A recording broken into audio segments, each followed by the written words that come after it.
Um, that was Jennifer's passed away saying, we're not ready yet. I said it was I thought it was warning progress. I go, what's she gonna do to us? For the meeting. Start. Okay. Welcome, everybody. Recording is in progress. I just realized that that's what it always says. To our special follow-up meeting from our budget retreat. About a month or two ago. There were some items that had come out of the budget discussion. And we've thrown those items on this agenda to discuss those. We're hoping that maybe we we can keep this to a couple hours, but we want to make sure we take the time that we need, but that's what I thought better here today. So all council members are here, so we thank you everyone for being here. So we're all present and accounted for, and we appreciate you being here. So like I said, it's the whole thing is about the follow-up, and Nate and Brandon put together an agenda for us, and I'm assuming you'll want to follow in this order, but no, we're not going to. No, this is, Okay, so you guys tell us where we're going. Lisa was great about taking notes for us our last budget, and she kept a running list, and this is a portion of that list. So we just highlighted a few we thought would be important to discuss today, but this is not endless. So if there's anything related to budget you want to talk about, this is the opportunity. So, but this was just some highlights that we had, and if we don't feel we need to talk about it, we don't have to. And it's entirely to this council ruling, but I'll hand it off to Nate. I know Bruce had to step away for a moment, so we'll hold off on some park items, but I really want to go. Sure. Realized budget you're looking at, you're gonna tell us this, right, Nate? It is the original budget we had. We haven't incorporated any of these things that we're discussing. Yeah, this budget is part of our packet, is the same budget that we had with our first budget retreat. So all of the suggested changes are not reflected in that budget. That's part of your packet.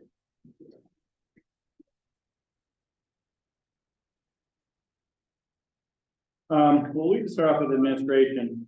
Bryce is unable to join us tonight, but I do have numbers on our newsletter. So one of the topics we had was the effectiveness of the newsletter and whether or not we continue to fund the newsletter at its cost with the rising costs. Bryce was able to approach another company about printing our newsletter, and the cost did decrease from $3,429 to $1,133 per printing. Still approximately $1,200 to ship, or $3,500 per newsletter to send it out, so $14,000 a year to send out the newsletter. As opposed to 18? Yeah. So there's, approximately $1,300 savings each time, so savings of $5,200 or so. So, I mean, there's so many different directions we can go with this. Bryce and I have been exploring the digital newsletter. There's this company called, a lot of companies use it for their digital online thing. You can flip through pages and you can have pictures. The subscription for that was $1,000 a year. We can start doing a monthly newsletter and have the subscription, the subscription, and we can do a digital newsletter. And of course, we could print it for those that want one printed and have it available for people. So we looked at that option. Mayor and I discussed possibility of having what I believe Murray does a once a year type printing, and it's kind of a state of the city newsletter, or has information of where all the departments are, what's been accomplished over the year. We can have that in conjunction with the 4th of July. Excuse me. So we want to do once a year, one major printing, and then throughout the year, one monthly printing. There's so many different ways we can go with the newsletter, but in our minds, we're not so sure it's as effective as it used to be in terms of how many people read it.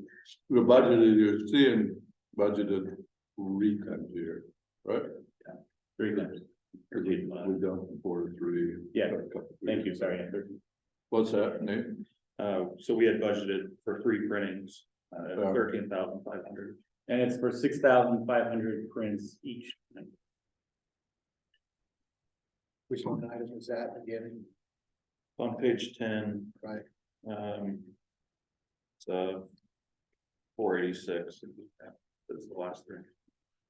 And Bryce knows, so it's 948 for this digital version. What he has is there's some benefits of links, videos, analytics, Brad customization, Google Analytics, so it's see what people care about, what they're clicking on. I know Councilmember Cuban loves that information. But you know, it's maintained, but we get a sense of what the community is caring about with that information and what they're really clicking on, what interests them, and so we can cater some of our future messaging around those analytics. So, Go ahead, Rob.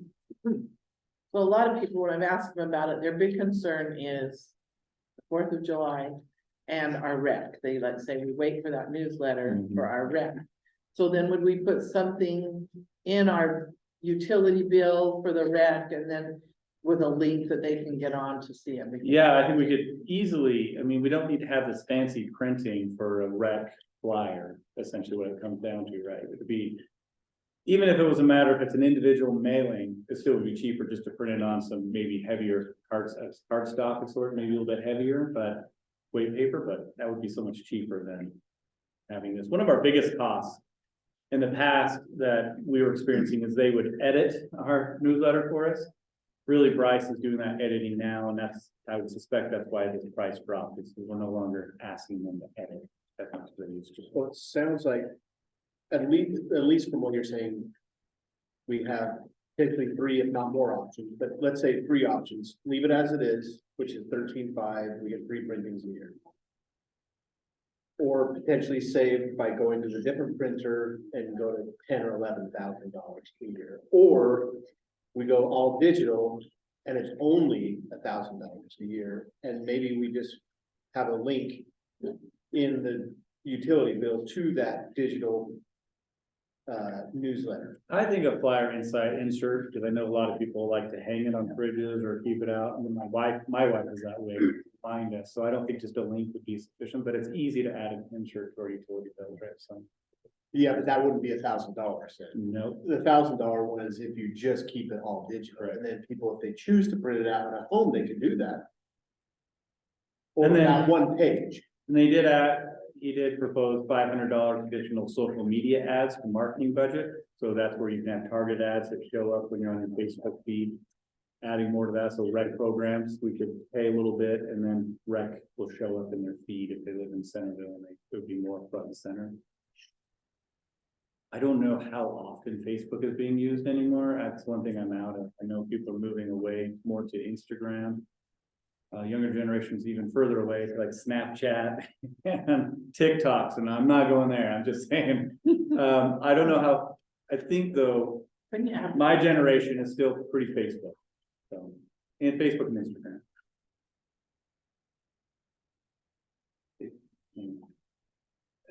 Good information on that.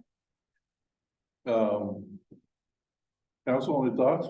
Where do you want to go? I mean, You don't have to decide tonight, just again, these are just a follow-up item, what direction you'd like staff to start considering. From a person perspective, I kind of like option number 3, to go to a monthly digital that we provide a link to, and provide another $500 for the Facebook marketing, providing that link, and then if people at least can reach it digitally, and if they really want to hang something on their fridge, they can click print page 2, put it up on the fridge, but at least, Or screenshot it to their phone. or screenshot it to their phone, yes. The other way we do. That would be my, that way we keep a newsletter feel, but we're moving. Be more current with the way we get information. A QR code really is the link you're talking about, the QR code. You tell that. I would still want to do something with the insert for the rec. Okay, and again, even if we implement both options, it's still a lot. And probably, in fact, Right, you're still addressing some of those that love that print media. right. And then those are just technological savvy. I like the idea of the state of the city, you know, for once a year from each of the department heads, that type of thing. Well, too, maybe like we said, that's in conjunction with 4th of July, as we head into the fiscal year and that sort of thing as well too, but at least one printing like that. Yeah.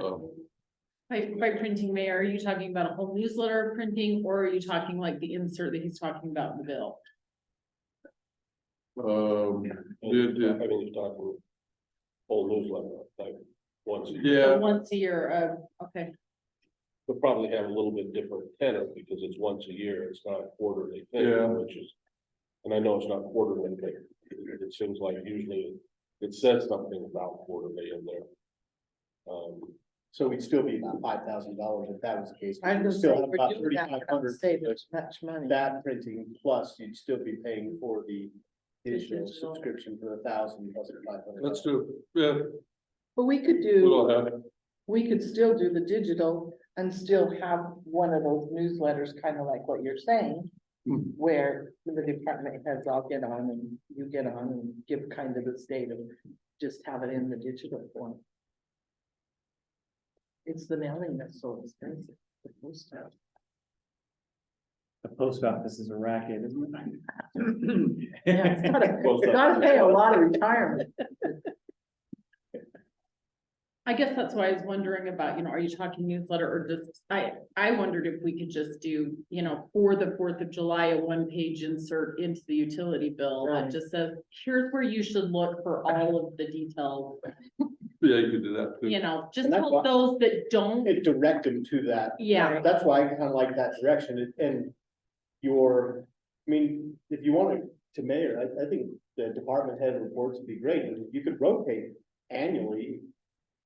January is one department head, February is another department head, giving citizens an Yeah. update on each one of our departments. I think Yeah. that doesn't have to be long, it can be a paragraph or two. Right. But then you can allocate, hey, we're starting to get ready for rec.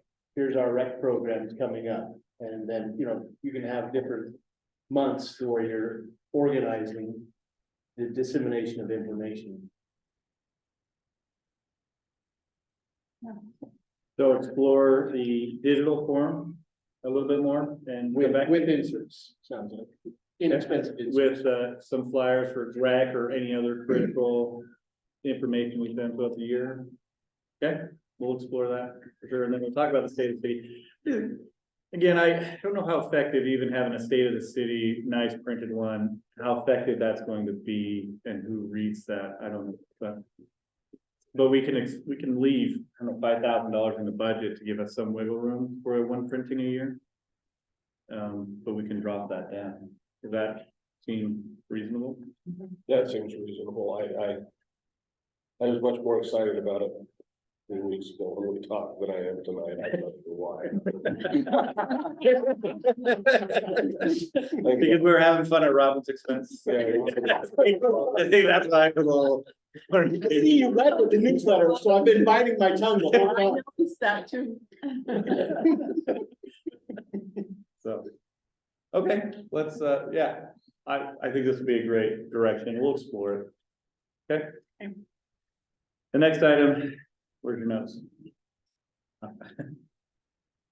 Next one is tuition reimbursement policy. So looking at the past historical use, we had 3 last year, take advantage of the tuition reimbursement. 2 the year before that, COVID, we didn't have any takers using the tuition reimbursement. And then every year kind of before that was 2. This is Wanna our, do it? I'm our city employees, not the. Yes, so Yeah. within our employees, what are you giving? Oh, you're still kind. It was just tuition reimbursement. Yeah, tuition reimbursement for employees. So right now we have budgeted 8,000. We have upgraded from 6 to 8 for 4 employees potentially. We received requests, at least I have, for 3 employees so far. And our requirements are a degree seeking program or certification. Degree seeking program. Degree seeking program, so like somebody who wants to go to Davis Tech to take a welding. Davis Tech is okay. That would be Yeah. that. We're talking about degree or technical Or technical, certificate. yeah. certification. Not just training or, going to get Excel training or anything like that. It's not, We won't pay for somebody to go get Excel training. I think that's a different kind of training. I wouldn't do tuition reimbursement. I think that's part of our travel and training budget. Okay, fair enough. Okay, yeah. Right? I think You're not that's more opposed to it, relevant but to that's their a different skill. bucket. Yeah, Yeah, different good bucket. with that. Yeah, the skills that we need. my Excel training, I think that's part of their job, and that should be a travel and training. Not a tuition.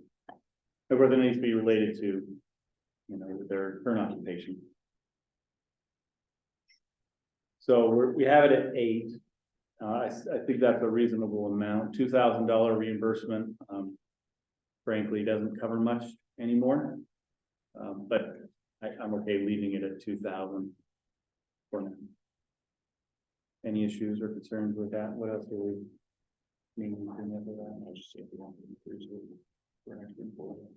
And we talked about moving it to 8, right? Okay, so we go, okay, leaving that at 8 for this next year? The concern was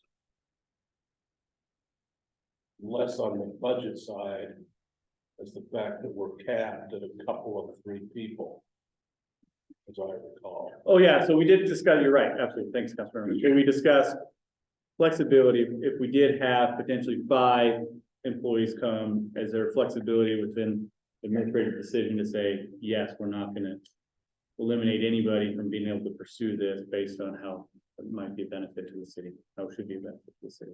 I think it's right. Again, So does that mean if you get 5, you're just dividing it by 8,000? I would hope that we just go to 10, Yeah, okay. but I feel 8 is a good starting point. And I think the discussion to follow up on Bill's was that you're just gonna come to council and say, hey, we had a quit or a 6th person, are we good with this? Yes. Good, super duper. Thank you. Skip Park for now. Okay, let's get back. Are you ready? We should come back to you. Go general plan.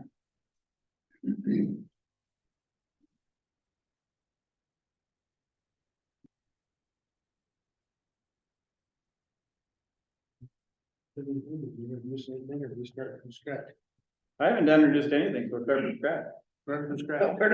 Where do we start from scratch? Because there's so much we've discussed, right? Yeah. So Brett and I talked earlier today, and just to brief you out, I'm gonna start where Cory always does too much risk taking, so that I can give you a perspective, and then you can go from there. The first one is, I intend on retiring at the end of the year, so I'm setting myself up to retire. So I think that plays a factor in your decision making with that.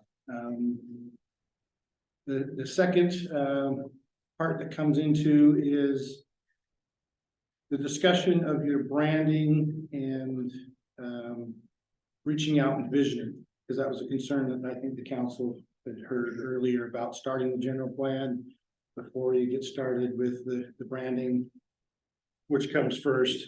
I think you can do it together. Brant and I have talked and met briefly with a couple of entities. The concern that I would have with the branding campaign is it not get confused with how you kind of vision. So what happens is if you go out and brand and ask the community what they think of themselves in the generic terms, when you turn around 2 months later and you ask the same question, because they're gonna hear it the same. They're not gonna see it as 2 different things. They're not gonna see one's associated with future land use, and then the other associated with what's the makeup of the community. They're not gonna see it as 2 separate things, in my mind. So if we can tag team that together in some fashion, we've had some preliminary ideas how to tag team that together. We can get what the community thinks of itself. And we can add some components in questionnaires and outreach. Because you always start out with a general plan is what do you think you are and what do you think you're gonna become? So, just off the bat, we're not a resort community. So it's pretty easy to narrow that we're probably not gonna become a resort community. If you wanna try, let's go for it, but I don't think that's gonna happen. Of the great selection. Yeah. Lake's got a feel, we're gonna put the golf course on the map and then we'll be all right. Yeah, you're right. There we go. I thought it was one gondola. The thing that I have heard when I first started here and we did a visioning process is we're a semi-rural community. That was an image mentally that was in everybody's mind. That's is what they're I wanted semi-rural. when I came 30 years. And so the mental map and what you are don't always sync up. It's the same thing about I-15. Nobody, when I first arrived, the west of I-15 didn't exist. It's off the edge of the map. So whatever happened there was really kind of ignored. But the protection of the residential along the foothills was really a community identity. It was really strong. But I don't think we're semi-rural when we have to adopt a chicken. Chicken. How many people are in FAA, 4-H, Future Farmers of America? You know, how many students are we really doing that? If we are really doing that as a community, we're lackluster in supporting that as a future identity. I give you the two extremes because we really need to, you know, who we are. I think we are a suburban community. I think we want to protect our residential areas. I think we want to preserve the commercial base and keep that synergy going. I do think we have some future growth because since I've been here, we're built out. Yes and no. If you're physically built out, you're not done growing. But we have the west side to do something with. And is that west side a job growth center or is it something else? And that's what we're doing the marketing study for. So we need to figure out that identity of what this community believes that it is, and the branding can help that. Because we can start spinning off that and asking people questions. That process will take a few months to complete itself. We can decide how thorough we want to do it, it can complete itself. But that's going to put us into August, September timeframe. I think we've got to work on the MIH plan, the Modern Income Housing Plan implementation goals that I'm struggling with the state, because now we've got some new information that I think we're getting mixed messages from workforce services. So I've got to figure a way through that. That's got to be done by August 1st. The branding would take up to that time or a little bit longer.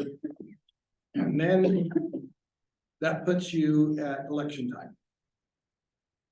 This is going to be the heat of election. It could become a land use issue. You know, I don't know what, if you want me to create an excuse for the election, we could publish something. If you want, that's a driver, but but that's putting you in the heat of the election time frame. And new people or existing people coming and going. I'm not surveying what's going on with the election, but we'll begin to see a picture of what's going on and what are the hot button issues. And should we actually be starting the general plan at that moment in time? I would say probably not. So if you add the component that I'm gonna go at the end of the year, we need to set ourselves up for the fall time and that winter to decide how we're gonna handle the general plan. So that's your budget for 2023 to 2024. My guess is you could do it internally. But you're going to spend a significant amount to go out externally.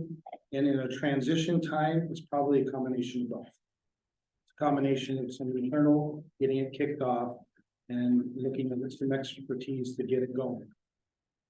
You know, the concerns that I have is our neighborhood plans are fairly solid. They need to be amended for future ideas, but they're going to be surgical in my mind.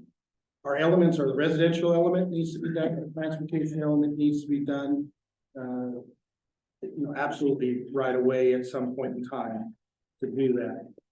Then we have to decide the priority. I met with the Trails Committee.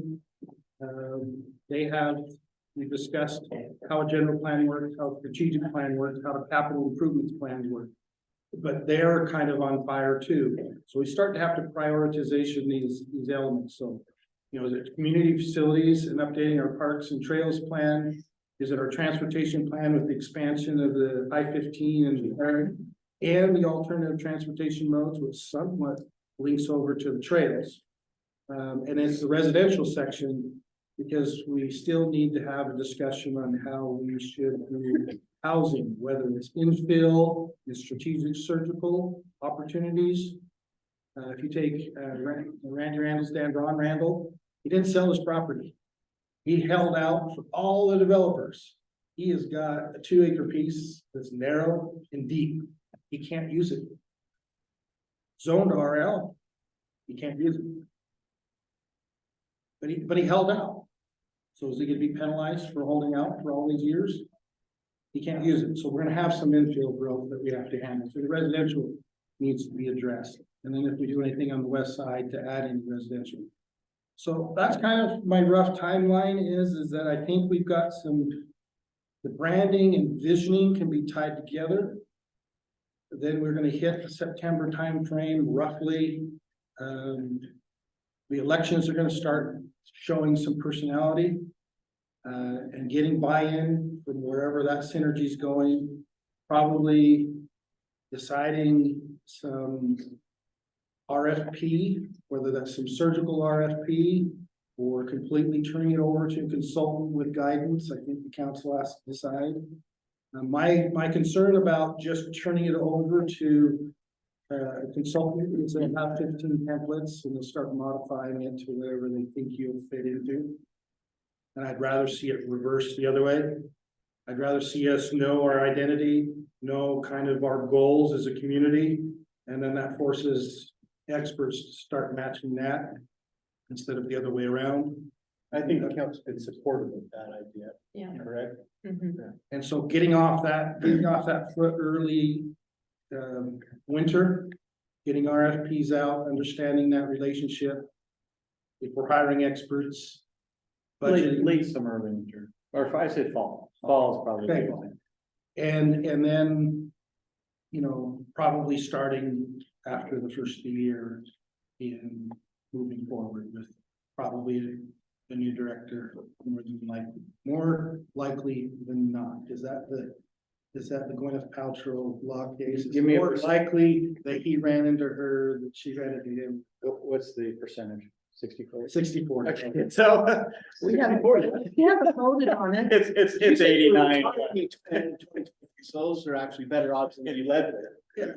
So I appreciate Corey, after our council meeting, we spoke following after we selected Jive to help with the branding. He says, Brent, I've got a clear message. We need to deal with the general plan. Like, you got that too. So we talked about how important it is to maybe find a way to have those two work together, because really a lot of the questions are very similar. So we met with Qualtrics today. So the concern would be SurveyMonkey is not going, that Jive uses is not going to solve our analytics on the back end. So Bryce and I have been meeting with Qualtrics, what they weren't at the league, Councilor Marines, but we just spoke to them today saying they should be at the league in the future, but There was another one that was on there. point, yeah, and Y2 Analytics. So we would like to look into Qualtrics and maybe having a survey that's a two-part. The first part is here, answer these questions regarding the branding. And once they complete those questions, they move to part 2, and it's related to the general plan, but they're all kind of together. But first, let's get the feel-good branding stuff out of the way, and then they could focus on the I hate multifamily housing or whatever that sentiment might be on the second part. Get rid of that planner? Oh, you're doing it? Great. But we felt, but they're so similar that Corey had a point. He's saying, well, I don't want to do this branding effort. And then 3 months later, we ask them very similar questions for the general plan, because it's not going to be consistent. So I think this is a great idea. So we're trying to combine the two, but we're going to come to you with an agreement with Qualtrics to help us with the analytics on the back end. But if you're gonna try and combine the two, to me, that means you need to identify through the RFP process who we want to have help us with the general plan, because whoever that consultant is on the general plan should be also coordinating with Jive to create I questions. don't think so. Well, no, we're doing that internally. We're doing that internally. So we'll be Yeah, working on the general plan questions. You're right, we can do that, but I think the relationship with any consultant group or diverse, whatever you want to do, we need to drive that for them. So they're thinking around what we're telling them we're expecting from, so that we're not getting a repetitive model. Because right now they're gonna run out. No, well, I guess what I'm saying though is if we are relying on primarily on our resources internally, but we want to back check with a professional from the general plan, it seems like it would behoove us to have them. I disagree with that. And here, let me just So share. why are we hiring a professional to help us with the general plan? Well, so let me get there. So because we won't have the staff to do things internally. hiring on a new community development director without any staff support as they're trying to understand their role, it's gonna be inconsistent moving from Corey to a new community development director. I think it's critical for us to have a consultant in place to help guide us through the process, set up the charrettes, the public open houses, get the invites out. It's a pretty time consuming process and it's gonna be really challenging. But here, what I envision is the branding is gonna take 3 to 6 months, probably around 4 months. And so we're gonna be in the August, September timeframe. I think we go out for RFP at that point, but with Corey still on board, Corey can help shape the consultant for us, saying, we want X, Y, and Z. So if we go through the process and we straddle and go to the next community development director, Corey's helped set that expectation for I us. guess what I'm saying though is that whatever questions go out for that survey related to the general plan. For good or better or worse, they will have some type of internal city bias as opposed to it being. And we want that with those questions. We want to control that. I think That's, so. that's, I don't think you do. Because- I think you want it unbiased so that you. Well, Yeah, I'll let Corey answer. Let me, he's thinking. I guess what I'm saying is.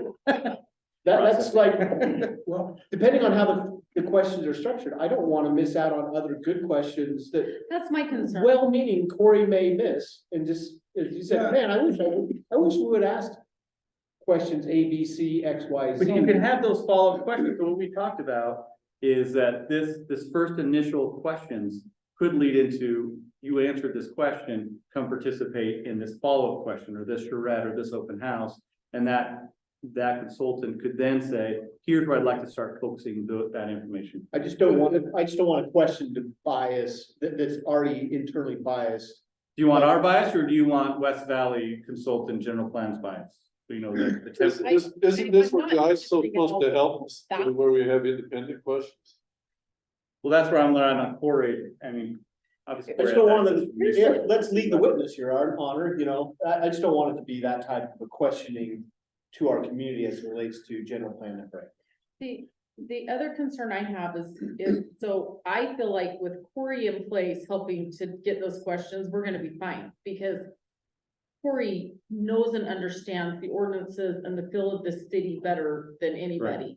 So my opinion is we need to move forward with those questions with him, maybe get the consultant on board so we don't leave anything out, because once we get a new person, not that they're not gonna try and get on board really quick, but we're gonna lose ground at that point, where you're going to start sliding. And that's where a consultant can help us with that transition. Yes, they can, but that's why I want them on board with Corey fast, so that they get a really good feel for. well, we can Yeah. certainly bump up the RFP and consult Yeah. on board if you want to do that. It just, It's gonna be expensive, and we're adding cost to it, with not doing things internally, we're asking them to do a lot more, Fair and that price is going to go up substantially. And I Mike? think Corey too, if I'm understanding right, is saying if you just go to a consultant.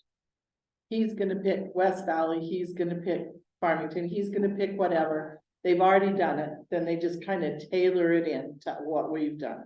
I mean, it's like when worried we about with the say, new. I read these cities and that cities and I've kind of just incorporated it. So Corey's saying, let's come up with the information.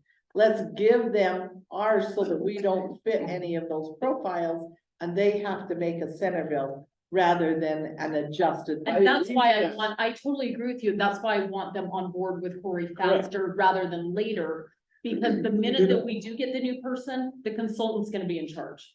And I agree, that's why I'm saying, I agree with that, Robin, I just don't want. Not that I don't want Corey running the show, I think it's helpful to have a peer review as part of that. Sure. And not have it be, We're not disagreeing with the questions, won't be like Corey sitting down saying, how does this fit Centerville? It's, yeah. you can reach out to Hey, templates you really ourselves. hated multifamily development, is this still the case? That's a bad question, right? We can select a consultant, say, what community did you do, and just go get their So questions. how many questions are you trying to get out of the public? 346, I don't know how many. We questions. can't get very many. They So don't. we have, our branding questions aren't many. I guess Walter would have a good feel for how many will be Well, too many. and I've been running the state's customer experience Qualtrics program for a year now, and I can tell you over 4 questions, your abandonment rate goes through the sky. So it's really, how much are you, qualitatively, what are you trying to get out of this? You gotta be careful. You won't be able to ask Sure, there's somebody who has all the time in the world who thinks you might be giving them a $50 gift certificate at the end. We'll go through any length of survey, but that's not the bulk of those people. No. After 4 questions, they're gone. No, and I may not fully appreciate the Qualtrics issue, but I think we have some very.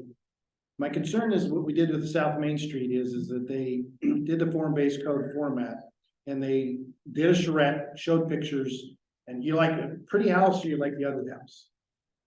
I like a pretty house. We got, that's where we're gonna approach, yeah, exactly. That's what Spencer's saying, we don't want to Yeah, I don't want. bias the people. So what I envision is that we have a set of questions, whatever that length and number should be, because I agree with you. Not many people are gonna go through a big survey. But from there, we get some data to understanding and who's participating.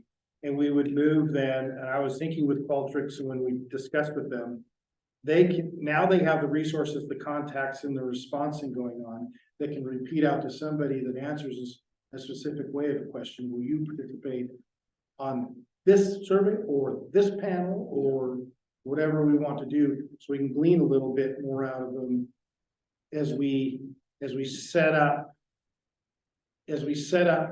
past the visioning. We're still not into the general plan. We're just setting past the visioning, because what you really want to accomplish is if you create people's ideas and responses, find some common threads, craft them into a statement, and then recheck that statement and see how many people understand that statement, disagree with the statement, or whatever. Because once you start getting several statements that are in common in theme form, now those are the basis that you start creating your goals and principles from. And I agree with George that there is some fatigue on any Yes. survey, but when somebody receives it and it's part of their community and it's going to maybe shape the future of where they live, I think there's a little bit more investment, so maybe they only last 6 questions, instead of 4, maybe it's 8, I don't know what it is.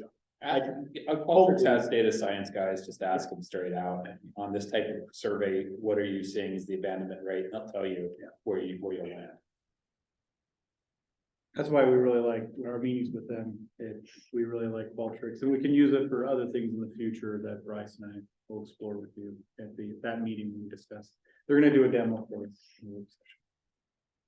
But then I think we'd sit down even early with some subcommittees, have some open houses or responses or outside the survey, put some data in that presentation online they can respond to, open house if you want to, that they can come in and respond to, so we can start getting those thematic elements. With the RFP and hiring with the RFP hiring the consultant, with us going through the branding and the visioning, we can have the RFP and then lined up in June. But it's not gonna be a lot of bulk of the work until maybe in the fall or winter. And so it's to say, hey, we want you to help with this part, but then just sit and wait, or maybe you can look at the data. But I do worry about that timeframe between. But I can see value in hiring the consultant sooner than later. And this Also, is all meanwhile, Brandt's you're fault. looking for a new development, right? This is Brandt's fault. He said, Corey, I need you to level me. What are you doing? He said, you can decide. He goes, you can decide when you want to make an announcement, but more likely than not, I'm finished at the end of the year. We're gonna vote on that. So it does create, again, we're just trying to anticipate how do we take advantage of Corey. Now, keep in mind, and Lisa, correct me if I'm wrong, but we can't talk to Corey for 90 days after his retirement. So it's not as if we can reach out, we can't pay him. So we can't actually, even before he retires, I can't, hey, Corey, can you help out with this? That we can't have those conversations of those first 90 days. Well, you We can't can't talk. pay. Why But we could give why him can't a you bunch talk of to a bonuses state before he retirement? leaves on I'll let condition Lisa that go into he details if she takes wants. They want to make sure that I quit. It's a You simple- can't retire in place. Just say Tahiti and we'll be fine. So just keep in mind that we have some limitations on what we can do, at least in the first 90 days, and then there's still limitations within the first year of how we can utilize. If he was even willing to accept my phone call. Well, I told Brand that I'm more than happy to figure out a way to transition. I told him to change his number. I'm gonna call him 3 in the morning. Hey, Corey, I got this idea. He's retired. He's retired, why does it stink here? I don't understand. Well, that's a totally different discussion. Yeah, yeah, we won't talk about that. Pretty I don't even get a paycheck for the first 3 months. Cause they wanna make sure I quit. But you'll make $500,000 on your leave, thanks. No, I'm just kidding. I'm just kidding. I have that much? I'm just kidding. Anyway. Your lead banks are a little less. I'm quitting. So that's why I'm a little nervous. I support Corey and what's good for him and his family. It's gonna be difficult, and that's why I'm just trying to make sure we're ready for that transition. So how do we tie this into the budget? Are we budgeting based on This is part of fall the, and winter time, part of it this year, part of it in the following year? we have 80,000 for next fiscal year. The concern is that going to be enough based on these contracts? We have 60. Yeah, 20 in capital equipment. I don't know what that was, I forgot. I think they split it out because we might do some 60. professional services. Yeah, there's a total of 80 in that. It seemed like we were Stuff thinking to- it was gonna split over we- 2 fiscal years and it was 60 Yeah. 1 year and 60 the Yeah, next. that's Is what we that? discussed. And so we might be, I just don't know what the other line item for the 20 grand was for there, the line 740. Nate. to Corey's point, we might have an opportunity to do some internal, like you talk about the neighborhood plans, maybe we can internally address some of those issues. Right, And which we're. can kind of control. Kind of similar. And then the other stuff, we leave for the consultant, and so there might be some cost savings there. I think this will be a good exercise for Whitney to be a part of. So I definitely want her, exposed to this process and learn what she can from Corey. Nate, since we talked in March, we've approved the branding for, where are you dumping the branding at? That's out of the general plan for this current fiscal year. Or, yeah, this current fiscal. So, That wouldn't affect next year. So are we trying to retain the consultant in this fiscal year? Not in this fiscal year. Okay. I think Well, July. It's once we general get plan. started. No, I don't think Yeah, so. I think, I just wanna see it moving along with. But the question is, if we're waiting for the consultant to come on to help us with the questions, and we're delaying all of this until July 1, including our branding effort. And that's where I'm thinking I think it's easy for Corey to remain objective and look at the questions, and be like, here are the questions that should be asked. Or we can even look at another consultant's own template and say, here's the questions they asked, and say, here are the questions. It's how we interpret the data where our bias comes into play, right? And that's what we have to be careful. Maybe a consultant can help guide us once we have that data back. So I don't think we need a consultant to help with the questions. I don't. You'll get, if you're using Qualtrics, you'll get full sentiment analysis. It does all that for you. So Pretty exciting. it's a really cool product. The nice part is I won't spend the budget that was this year, other than, I think they're taking some for the market analysis on the west side. Mhm. So some of that money is gonna roll back to the city, so you have a little bit of what's budgeted and then what's unexpended this year, you can roll. a little bit more. We did have some set aside for general plan this year. So I have a note from our previous budget meeting that, you two asked it to increase to 80,000. That's what is it? Councilmember Sarah. Yeah, we'll take responsibility. I don't see it here in my notes. Good job on the notes. Okay. I remember that. I remember that, too. That's why I said 80. Don't remember what the 20. So is it 80 plus the 20? Yes. I don't have a note on what the 20. I think it was just split out because we were trying to pull out the market study originally. I believe that's. Because we were setting aside some money from the RDA and from community development to handle the economic study. Yeah. But I don't have a capital improvement which one. You want me to create one? No, that's why I was asking what. Going away party. I'll have to get back to you on that one. I guess, 20 grand shit, Nick. Because there's, back to your question, 17,000 is in the metal current recycling. fiscal budget, there is the money set aside. we have 60 grand I guess I'm of the opinion. and 20 we of should- capital We equipment. should move forward, even if it does start in this fiscal Branches year, from that just first. because of our time constraint with Cory. Slush fund. I'd like to see that, like it gives Whitney a chance to kind of see some vision in how you go about doing this type of thing. I think it's important that we get I agree that consultants may take their template or whatever. I don't think they will unless we allow them to. And I think Cory is the person that has the skill set to make sure that does not Here's what we'll do now, Corey, can we start reaching out, see if we get some RFPs from neighboring cities, so we'll, again, that's gonna be a long process in itself, just even getting the RFP where we want it, could take a month or so. And then Exactly. hitting the streets could take another month, so, Yeah, I'm not sure you're gonna get one out before the next fiscal year anyway, but I no, I don't think wait so. until the next. So no, we year can to start that, yep, we could. And are you designing your statement of work at the same time as the RFP, or are you gonna do that after your contract award? No, we do it as part of the RFP. Yeah, kind of lay out the scope, right? Yeah, they usually come together with some engineering role. But I think we have to have a little further discussion on what we want in that scope and make sure it matches our goals. The city can run out everybody. Great, that was great, thanks, Corey. Still can't retire, but yeah, thank you. For me, it's time and money. Time now is more important than money. But you're only 29 years old. Thank you. You were born on the leap year?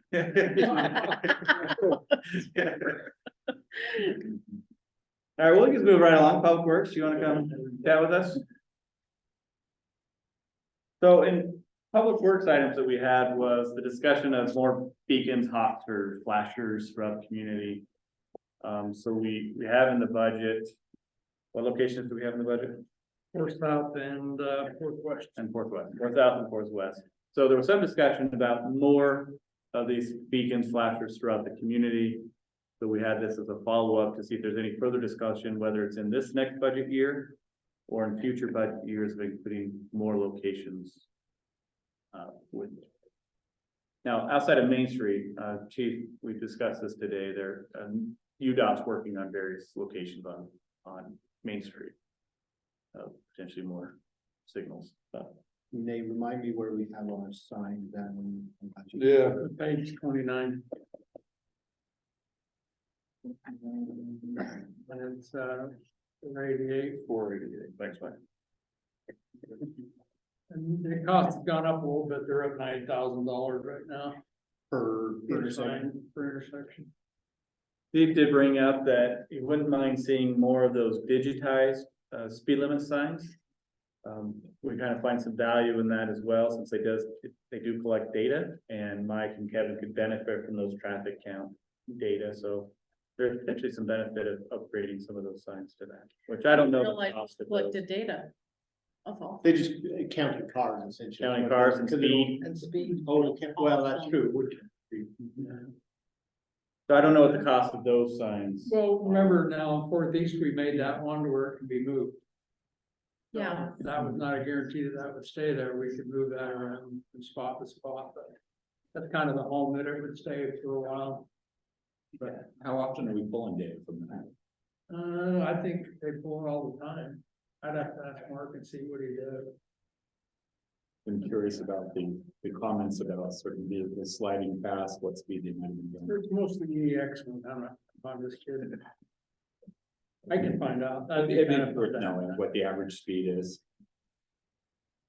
But right now, we have budgeted 37,000, so That 9,000 covers. there's street 9,000 workers. within that Right. $37,000, Right. correct? That's what I understood. So that covers all the stop sign replacements, all the yield sign, everything that needs to be replaced in the year. With an additional 9,000 for the one that for south and west. So I still the think. question is, do you want more, then we gotta add $9,000 more for however many more sites you guys want. so are we talking the ones like, across from, Colonial to the theater, like that? Is that what we're talking? Probably, it's like Chase and West, Jason Ford West? yeah. I believe it's what they are. And what's our, Well, we talked Chase and Forest West. We talked a little bit about how dysfunctional Parrish and Northeast is. And we Yeah. also talked about the crossing from the library, Florentine Villas over to Target area, which Talked is about that highly used. It's actually got a large crosswalk. What about the one on Porter Lane too? That's the one, Is that the one? that's, Yeah, that's that's. Forth South. Sorry, I Yeah. forget that, sorry. That's the one that's in the budget. Yeah, when he Okay. said Forth South, I was like, oh, he's going new school, I guess. Old school would be Porter Lane, right? There's a few other streets with names that are gone now since I Yeah. started, so. Yeah. Robin would remember them We're all. gonna have Carlton Way and Still Porter Lane to me. Or not. 400 west of Big Carlson. Chief, maybe to you, from Really. your perspective, from a public safety or comments from the public on Yeah, crossings that we Come a little bit control. closer if you would, Chief, just so. Crossings that we control, not Main Street, but crossings that we could have control over. Yeah, so the priorities to me would be along with the west. Both at the library there, the crossing. And the one that is scheduled for this year, the quarter south, we need to get something done there for sure. Yeah, 400 South one's bad. Report. So those two would be priorities for me, getting those done. The parish and 400 east, I don't know that that's all that serious. Have you, The only thing I would say that we might be able to do is if we put the flashing stop sign. or Because, east-west traffic? yes, No, if I'm a fan of the So are you not talking- four-way stop are you sign we talking- discussed though. yeah. I'm a fan of the four-way stuff. If you put a four-way stop up there, you'd have a million accidents. That's usually what happens at first. Right, and well, then there's no other stop sign on all of Fourth East. People aren't gonna be stopping there, but I think sometimes the people going up Parish, So are you more concerned about pedestrian safety or vehicles crashing? vehicles crashing.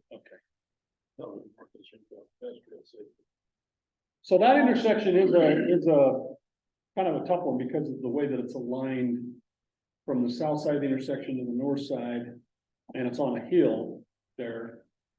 So we do occasionally get some accidents there. We had the one going into the house in the corner. We've had some pretty good crashes there, not a whole ton of them, but there is When I an did issue. crossing guard up there, I've seen a lot of near misses, but it was people just not stopping, or just like that house, the car that went into the house. The guy said he stopped, but he thought it was a four-way stop, so then he went. That's why I'm wondering if a flashing stop sign would maybe get their attention enough that they'd look around before they decided to go again. I mean, it is a bad, You got bad sight visibility, if you're going eastbound looking for vehicles coming southward. Yeah, yeah. The other one that might be of concern for pedestrian crossing would be at Porter and Fourth East. We have had at least one serious auto ped there. There are a lot of kids that cross right there. It's a fairly busy road. Go to the cemetery and park. Yeah. It's multi-purpose, Yeah. it goes up to the hillside, it goes. Yeah, so there is a lot of pedestrian traffic going across there. A little higher speed. It's 40 or more. It is a straightaway, so there isn't as much of a sight distance issue, but there is a volume. And then, we also have a fair amount of people that walk it in the dark. And they're crossing there. And so, that's another area. So the question for you all, again, there's a lot we could do, but we need to prioritize. So are we good with what we've prioritized for this next budget year, and we can revisit this next year? Maybe it's a goal of adding 2 a year or so to different locations throughout the city. I think doing it all at once. And, clarify, Mike, what we have prioritized for, We have one for Porter Lane and Fort West. okay,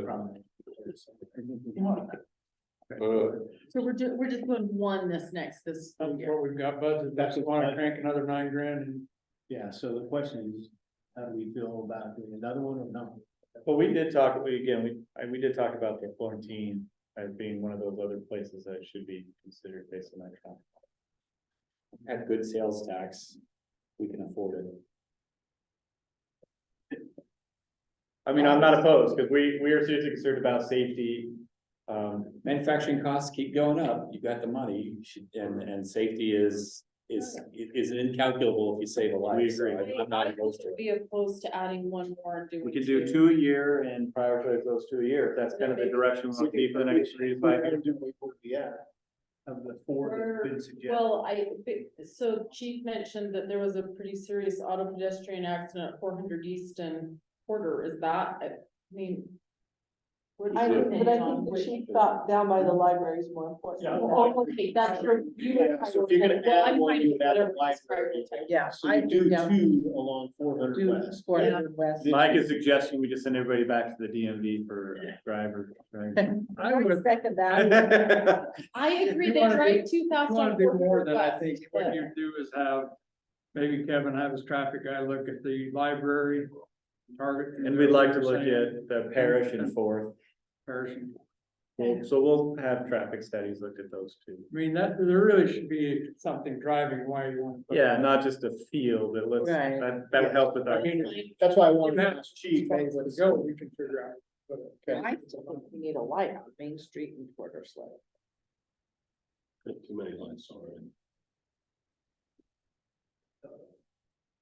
Okay, so add one more, we'll add that one, We'll look at those two. all right. Okay, and then next year we'll just look at two others and make a recommendation. The next item we have for public, anything else on that one? Next item we had was level of funding for streets.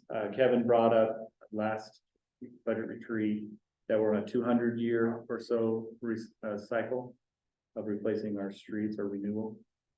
And there was some desire to possibly consider increasing our funding there. So we can move it back to the 75 to 150 year renewal cycle. So this is just a quick update. At League, I had a conversation with League staff regarding the transportation utility fee that prevailed in the Utah Supreme Court Pleasant Grove's case. The conversation we had was really good. There was some concern still, even though Pleasant Grove prevailed in the case, there is concern that they could have actually appealed. Libertas could have appealed that for the reasonableness of the fee, but they chose not to appeal the reasonableness of the fee. This league staffer believes that it was really running out of money for the court fees. And so, it's not worth the fight anymore. So there's still some concern that even though it passed there, we're still not clear that this is okay. So the recommendation was to consider waiting a year till the legislation has an opportunity to potentially have a bill sponsored and go through. Because we have 13 cities with a TUF. And can you imagine each one being sued for various reasons? We feel there's going to be some need for them to figure out a more consistent, methodical approach for all cities to adopt, or they might even just ban it altogether. Are they just all randomly assigning whatever fee right now? Yeah, so you have a consultant. So in Pleasant Grove's case, when I spoke to Scott Darrington, the city manager, they had Lewis Young conduct their study for them. The league staffer I met with, he recommended Provo and Farmington are actually the two better models that he would recommend if we were to pursue. And Kevin mentioned that they've already seen Farmington's methodology for their fee. What is their methodology? I don't know. I was, that was explained to me about a year and a half ago, and it did make some sense. I agree that it was a good model. Not that I knew what they were doing in Pleasant Grove versus that, but. So Pleasant Grove has a flat rate for residential. I might butcher the numbers, but I believe it was $825 per month for residential household. And then commercial at 2 tiers based on how much traffic, like convenience store, maybe a little bit higher than, a smaller commercial doesn't have a lot of traffic. But doTERRA, way up here, right, because of the traffic, they brought it. So they had different fees that justified it. But even that means Scott, they pass a reasonable test. I mean. well, that's why you have the study to argue those traffic Right, counts. and I guess if we're saying, hey, our reasonable test is based off of that 100-year cycle as opposed to 200-year cycle, and we can justify that, it seems. We would, So what the state Supreme Court argued, so I won't go, so we're not really a Dillon rule state, we're not a home rule state either. We're a hybrid of the two. But really what mattered with the Utah Supreme Court ruling is that basically the Supreme Court said, yes, you can pass a fee. You don't have to pass it, you can have fees. Unless the state passes a law that says you can't. So right now we can. But again, it opens the door that the state legislature could come out and say, well, you can't pass any fees. Whoever goes your drainage utility fee, and they want you just to wrap it up into, I don't think drainage utility fee would be included with an enterprise account, but they don't want you avoiding property tax increases. Why do streets not have an enterprise fund? because they don't have their own revenue stream that is self-sustaining, they are subsidized by the general fund, is that a fair? Yes. So if they were self-sustaining and didn't rely on outside revenue, then it could be an enterprise. fund. But they are relying on Class B, C road funds and things like that. Now, if you had my conversation with Scott Darrington, again, he said, we are thinking about now moving into an enterprise fund because this revenue collection is coming in, the streams coming in, which would be supporting. So your recommendation is kind of risk, Wait a year. risk aversion. Hey, let's see how it plays out for another year. That's the strong recommendation. Strong recommendation. So wait a year, see what the state does, and it gives us an And this is opportunity to coming, evaluate. this is what. And if the league state doesn't is do anything, is also your recommendation gonna stay the same next year? I just don't wanna kick the can down the road and. Right, So. We spend the money to a study and maybe we're grandfathered in, but I would much rather not spend the money and then the state come out and say, you can't do this anymore. So I'd say one cycle, legislation cycle, to get a feeling of what the state's going to do. Okay. And I go from there. Do you have anything else to add to that side? I kind of took over. Well, thanks, I appreciate You're that. welcome. You welcome. I always. So just be mindful, this year we didn't do a water rate increase, remember we talked about doing that. Me and Kevin kind of talked briefly about it, we felt good that we could go this year, but next year we're gonna come back with a percentage. And keep going up every year, I know you guys are excited about it, but I just think a small increase all the time to keep us up. And keep us going with something, so, What, do you think you're gonna suggest next year? my guess is probably between 3 and 3.5. The recommendation would be a 3% even this year, just again. not- Well, that's what I'm saying, why wouldn't you split the difference this year and at least do 1.5 or 2? Well, it's not like we wait one more year, because we just did it. I know, Well, and we're gonna but if be, you're I gonna, mean, to be honest, we're proposing two different other fees that might be Yeah. considered this year, and again, we don't want to. what if we I just hate ask kicking the for a can down the road. transportation utility fee next year? I know, so, but you're waiting for all these things, and then, of course, you're just gonna put yourself. The recommendation is just do We don't have 3% every 3%. year, plus or minus, every year going forward. That's what I was supporting when we. did Or the even water rate 2%, increase. see where we are, and if we don't fall too far behind, then 2%'s enough. I mean, the great news about I know nobody likes to raise rates, but the great news about the water rate increase last year is Mike had money to go in and fix those valves and several major blowups were prevented, which saved significant money from our street budget or whichever fund we were gonna have to find it from, so I think it was well, and a a very wise move. little highlight on that, we've already accomplished what Mark's gonna overlay for this year, so we've gone in and done some more. We've made some improvements to some really substandard stuff like Riviera Townhomes, we've changed out the meters. Got it where we can shut them off rather than shutting off the whole street. Remember too, the other thing was they told us last year, they only have so many employees, so they can only do so much too. Yeah. So, yeah, I mean, if you could give So him we- all the we money, in the contracted world, he couldn't that out. spend. Right, and I'm not saying we need to have it be, I'm not saying we do need to do the rate increase this year, I'm just saying, like, as hard as that was. Well, to part of it do, is building up a was wise reserve, move. so we don't have to bond. We still Right. have a lot of projects we have to get Yeah. done, and so building up the reserve slightly to avoid the need to bond, especially now. sure. I mean, bonding before was great when our rate was Yeah. 2%. Now. Bonding now is ridiculous, so. Yeah. Keeping it in-house and generating 4% and through the PTIF account, much better, we can make money off the money in these reserves and help benefit the residents in the future, so, for the future. So a small increase. We didn't recommend it strongly in our budget discussion, we did bring it up briefly, but that would be a consideration. so probably next year. Okay. Yeah, I think next year we got. Okay. So, I mean, so as paying a road fee in Kaysville, have a road fee, I can't remember, I think it was like 8 something is what I Yeah, paid. that's what you said, you told me, maybe that's right. Yeah, and I was against it, and I disliked a couple of things that they did. But I think using the money wisely is probably the most important thing that I felt like they didn't use the money wisely, and I won't go into why I felt that way, but.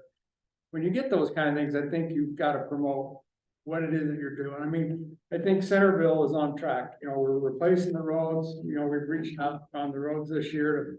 We've had conversation with Comcast, all the fiber companies, and we're getting a lot of input, so we're building these roads to last a long time, and I think that's important. And I think using that money is equally as important. I would maybe do this like and say they painted the town, basically, in Kaysville. And so they did do some, but it was, we're gonna show you that we're spending your money wisely, but if you understand things, you might think differently. I thought that. So, I think, you know, I'd like the road tax. I think it's a good thing. But just make sure they're really good projects that you're doing and you're doing the right thing, so that you are trying to save the taxpayers dollars. Same thing with water rates, it's the same thing. And we're hopeful that next year at this time we'll have a resident about that, right? Yes. So When does that mean you're gonna start? we're gonna bid it out in October, is what Kevin says, so we take advantage of the costs that's going into winter, so that people are bidding a little bit cheaper to have work through the year. We feel like that's a smart strategy. Our goal is to still stay with the money that we have allocated to do, so. Is that check actually good? I wish. So that's part of some of the challenges of our transition, with Jacob, moving to Fruit Heights, moving on to Fruit Heights is, I have to get in the system. I'm gonna manage the grants and get in grants.gov and. we Does have to everybody apply. know that? I did not get an email telling me that. You got it. Did you get an email about Jake? It came from Jake, Yeah. I did, I got it. Okay. and it says that, you know what, I wonder if something happened, because it did say city council, like. When I looked at the two thing, it was like, I don't know, See that I had gotten it. various stuff, but I know it said council too. Anyway, Yeah. Maybe you didn't, maybe you didn't. That's a good Thank idea. You're pretty good about your emails, so I. I don't know, go ahead and finish now.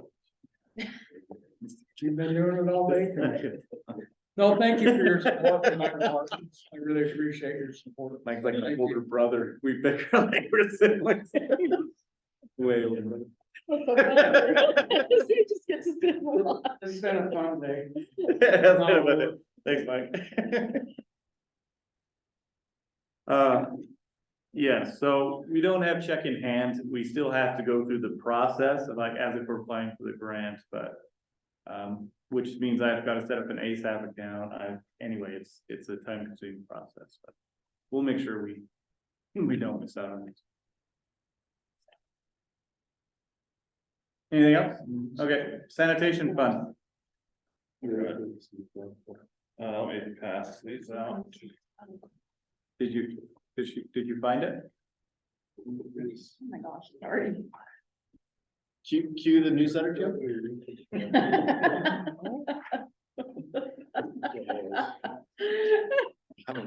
It's way down there. Okay. It was with the newsletter. So, We need to get rid of it just for that. Get rid of the That's newsletter. right. so that- Don't get it. It's gone. He comes real quick. I did know.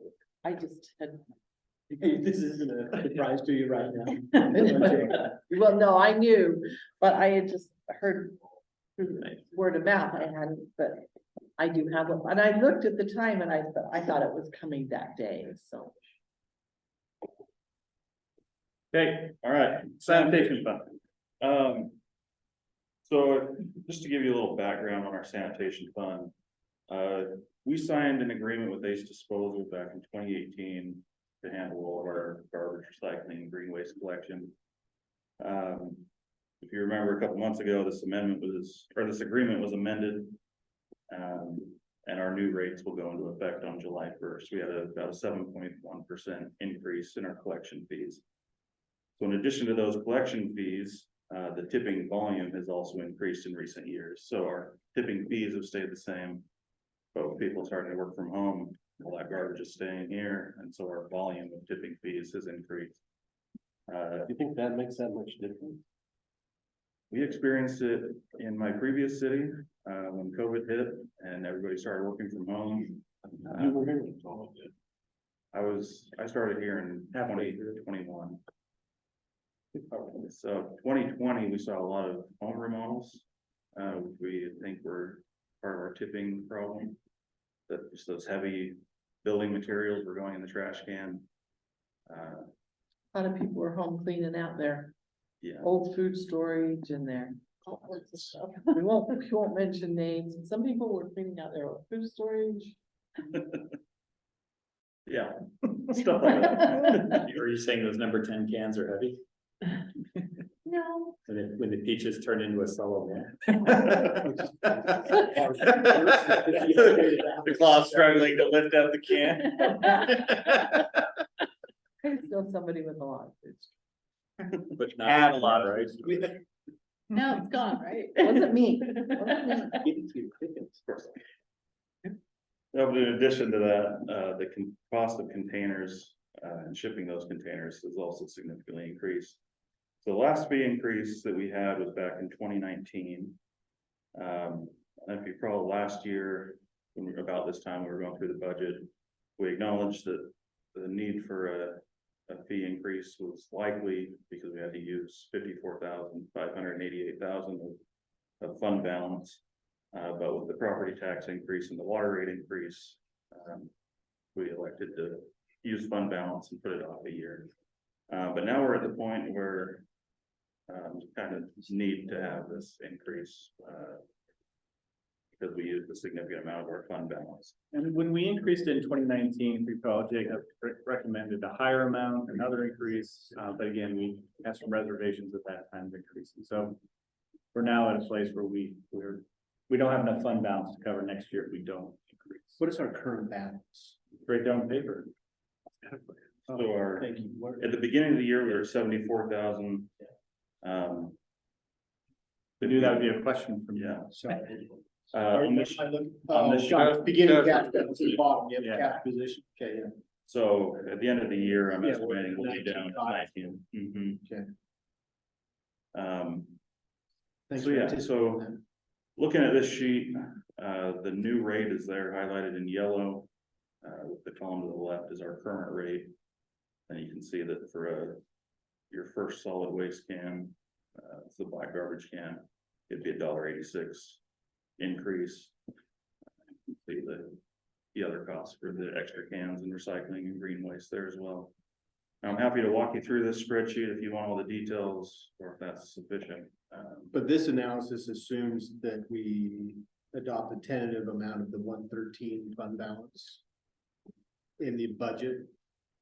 So in the current budget, yeah, we We have, have 113,000.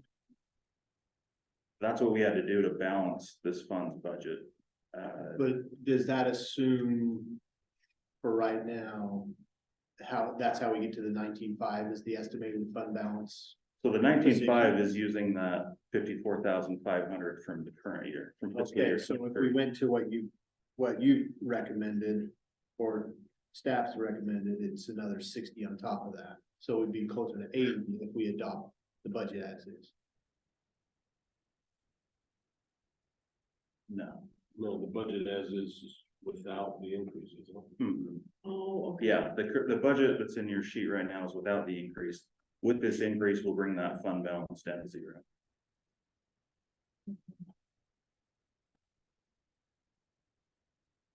So that would give The her, current fiscal year is 54,000, Mhm. but what was So that will, requested in the budget was 113,000 For next fiscal year, for correct? next fiscal year. And our goal is not, which we don't. Gotcha, so you're talking 2023, I'm looking out to 2024. So 2024, we don't have 113,000 budget, balance the budget, so rate increase will be required. Gotcha. Yeah, I was thinking that these numbers were different. But this fiscal year, the fund balance was 54, The use of fund balance. Yeah. 54,000. no rate increase, it would be 113. Okay, If we increase rates, then that would be 0, no fund balance used, so we preserve the $19,000 to be applied. okay. Yeah, that's not a good fund balance. no, I got it. Okay. Also keep in mind that as part of this agreement, the amendment with ACE is we have an up to 5% increase coming for fiscal year 25 as well. And I ran the numbers and this should cover, for the next 2 years, we should be fine. And neighboring communities have asked for our numbers on our trash collection, because it sounds like everybody's trying to renegotiate their rates, and everybody's experiencing actually a higher increase than what we experienced, so. Oh, Yes. okay. So with us actually negotiating with Ace without going out for RFP, that actually helped us. Those that went out RFP actually. One city actually said, you know what, no, thank you, Ace, we'll see what we can get on the market. And Ace's number from the RFP was actually higher than what they were willing to do if you would have just worked with us. So now they're in this fight. Nice work. So good job on Nate to just negotiate our existing rates. I think that was great. Yeah. I mean, for not having a rate increase since 2018. I mean, a lot of cities have, like, they have to pay a fuel fee, and equipment fee, stuff like that, and we don't have that, so. That saved us a lot too. When fuel prices spiked. So staff recommending the yellow highlight, increases depending on who uses what. And we'll go out prior, we'd like to make it effective July 1, but we'll start the campaign, let people know if this is approved, start letting them know that a rate increase is coming. Why is a recycling extra can so much less on a percentage basis than a solid waste can on a percentage basis? It's like half for a recycling can, and then for an extra solid waste can, it's just a small. Councilor McEwen addressed that at our last meeting. And when people put in those recycling cans sometimes. It's cheaper to have a recycling. I might have missed that. Right? It's becoming more clear.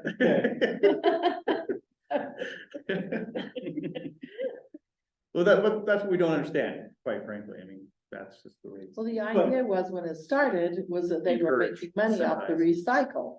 So they wanted us to get the recycle, To encourage people to recycle. and incentivize them. we were making money on recycle, so that's why garbage cost was recycle, they were making money on.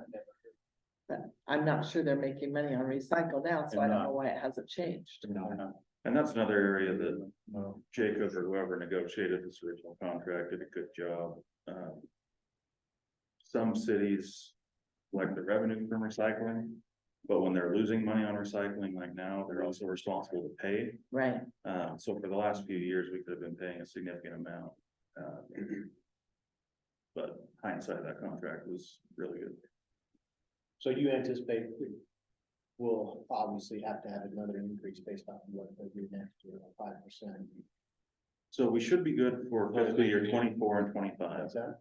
You said we're good for 24 and 5. They'll come to renegotiate in 25. But he's Yeah, so- saying we're okay even with that increase that they, So in 26, the contract will be up. We're allowed one more extension with A's as per the original contract. But yeah, we'll have to see what they come back with in that next. Does that mean we should do a small bump next year in anticipation of that? Though? We can definitely look at that. To help with that $19,000 fund balance. I know. That's what I mean. That's why I'm focused. I'm trying to. If we don't need to have a ton of Even money in there, from- this is a little different with that enterprise fund. It's Right, because you don't have a, not huge. it's amount. not like a capital improvement. Right. budget. right, So we're okay. Really, I mean, it's collection and then the spring cleanup is kind of a variable, you know, depending on what we do with spring cleanup, could be cheaper, could be more expensive. But really, it's a pretty steady fund, just paying for usage, so there's no employee costs, no labor costs. So we don't need a huge fund balance in here. But it could be better than 19,000.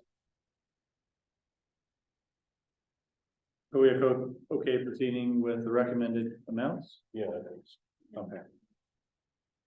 Thank you. We'll get a price and. One of the issues that Robin brought up, and I thought we were gonna look at too, was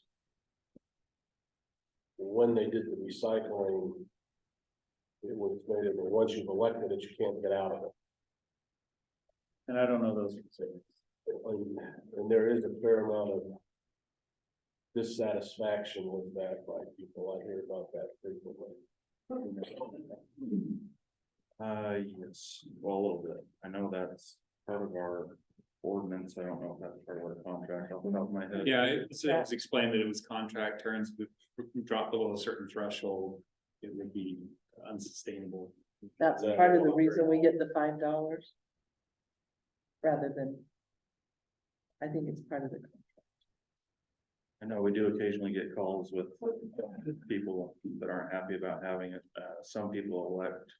And we have them sign a form acknowledging that they still have to pay for it per our code. But we'll actually take the can away from them at their request because they don't have space for the can.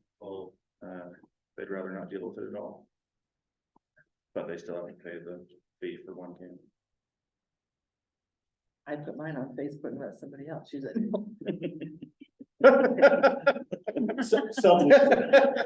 You're subleasing your, yeah. I'd be subleasing my can out before I pay for The nothing. Jeffrey, you're okay. Sorry about that. All right. Okay, great, thanks for that. All right, good there. Okay, our next item is the gravel and sand pit sales tax distribution. So share your presentation, I'll share my update to that. Okay, so at our UGFOA conference a couple weeks ago, the state tax commission gave a presentation on this. They told us that they have the total impact, which would be $7 million statewide that will get redistributed from cities that don't have a gravel pit to cities that have a gravel pit. Did you boo? I hope. A lot of people did. Yes, did that include the financial impact of my windshield to transport that gravel? So we know that it'll be approximately $7 million redistribution. The problem is the problem for us is the state tax commission has not released the impact that it will be for us. It's a weird bill anyway, because it only applies to quick set concrete sales, so it's a very small portion of what a gravel pit would sell. So the state takes that item code and then runs a calculation. It'll get deducted from our sales tax distribution every July. But they don't know what that'll be for us. The bill's hard for me to understand, so I recruited Lisa. We ran some numbers and we estimate that could be as much as a $38,000 impact. A lot of people, other finance directors I talked to don't think it'll be that much. But again, we just don't know. So. I'm happy to support it, and then we're gonna ask for reciprocity. Those communities that don't have community theaters will have to pay for parks Or a Walmart. or Walmart, because that's definitely a disproportionate impact. And in now. Yeah. Chick-fil-A. You disagree here, some things you're hearing, and they're gonna be a reversal bill. Right. So here's what we're hearing. This is the update again, having conversations with lead staff one-on-one. This is so really, I'm trying to use it, so offensive to the terms of the 50-50 formula that was established many years ago. That this is a slippery slope. The homeless coalition is somewhat, they view it as different. But this is definitely getting into an area that the state shouldn't be poking their fingers at. They shouldn't be touching this. So that was the agreement many moons ago. There is consideration of a lawsuit on this one. That's how big it is to say this is not constitutional. You don't have the right to do this. So that's the hope. That's where we are now. We were hoping the governor wouldn't sign, but would veto the bill that he chose to sign. So How do we? participate. Are we just gonna put a swag number in right now as a place We're marker? not gonna budget for it right now. Okay. We feel, I Could be a feel budget. we have enough wiggle room in there in our conservative approach that if we did have to pay, it doesn't impact our operations. Oh, I feel about that. Yeah. We're not putting nothing in because we're not paying. So who's Yeah, sponsoring the lawsuit? Remember, you. Don't have the get details yet, paying. but I just told them that happy to participate in whatever way. Because it's Absolutely. pretty awful. This is totally inappropriate. So I mean, even if it gets to a point where maybe, I know Lisa loves these, a resolution we submit. From the council, but it might show unified. that- Yeah, I was gonna say, it's different if you don't get a unified council on it, but if you have a unified council submitting a resolution. Yeah, as and long you're as, talking to other cities that are doing the same thing, yeah, as long as we do it engraved on a couple of quick set, concrete tablets and drop it off. My idea was to ban them. in our community. Every city did that, and the related sales tax. That works too. Hard, it's hard. They would still take it's the hard to 7 do million and just construction. charge you. Construction costs would be higher because then you transport them. You just never have anything built. Okay, so that's, You say that with too big of a smile. I was gonna say, yeah, when you need to re-pour your driveway. That's it. so again, we're in a holding pattern until we figure out what's going on. I'll let you know in July. Okay. July's when there's the tax It commission. gets taken out every July But it wouldn't happen until July of. this year. This This year, year? yeah, so a couple. You're gonna do months. it on a prospective basis? Are they looking retroactively at sales? I guess that's what Bill's point is. Is that what you're saying, Bill? How do That's you, why I'm questioning, how do they calculate it? yeah. Yeah, it goes, it's from the previous calendar year, Yeah, but the law enacting date wouldn't be until, but it specifically states that the first distribution will be July of 2023. so it's whatever between the inaction date and. The year of 2022. So it was enacted retroactive. Yep, that's even better. Oh, yeah, it makes you feel really good. Who sponsored that? I couldn't tell you. off the top. State farm. It's the, Probably. It was, what we discussed a couple of weeks. we did. But there goes, start with the C. All right, Nate's got it. Give me a second. I believe the governor signed it. He must have been- Well, he had so many bills to sign, he lost track. You know, when I interned for Lieutenant Somebody Governor, scratched his back. when I interned for Lieutenant Governor Herbert, I saw the machine that does signs things. I wonder if they just put it on that machine and just signed his signature and felt it couldn't. Now, he had two full bill signing days, and he's gone back into a bunch of ceremonials on several times. Yeah. Senator Lincoln Fillmore? Yeah, Lincoln Fillmore, Yeah. a good friend who was down at the South Jordan. Yeah. So I will say that from those communities, I've heard quite an uproar from those communities and wanting Fillmore out. This is one of those reasons. He's sponsored a few bills that we find questionable. Anyway, all right. You ought to be publishing a list of who voted for it. Well, you can get that, the whole voting record is available for any of the legislation. Oh, yeah. Yeah, but my interest is, did any of our legislators vote for Yes, it? Ours did. Who? I believe Weiler voted for it. We can pull that up too. And I saw the voting. What else do we got? So we gotta stay on the agenda. Lisa's at least gonna make sure it stays on task. So you can only look up the voting record for that specific item on the agenda. Anyway, we'll look that up. Did say in there, but I'm- not I'm limited. trying to be good. Please. Not a closed meeting. She worded it in the staff report, but not limited to. So it's okay if we slide a little. We'll get that information. All right, you want to start next time? You want to kick it off? Go for it. So every year we discuss this, potential property tax increase, just a moderate increase, I shouldn't say moderate, a small increase every year. So we don't fall behind, so we're avoiding a 40% or a 33% increase. That was brought up again in our budget retreat about the consideration of another just moderate increase.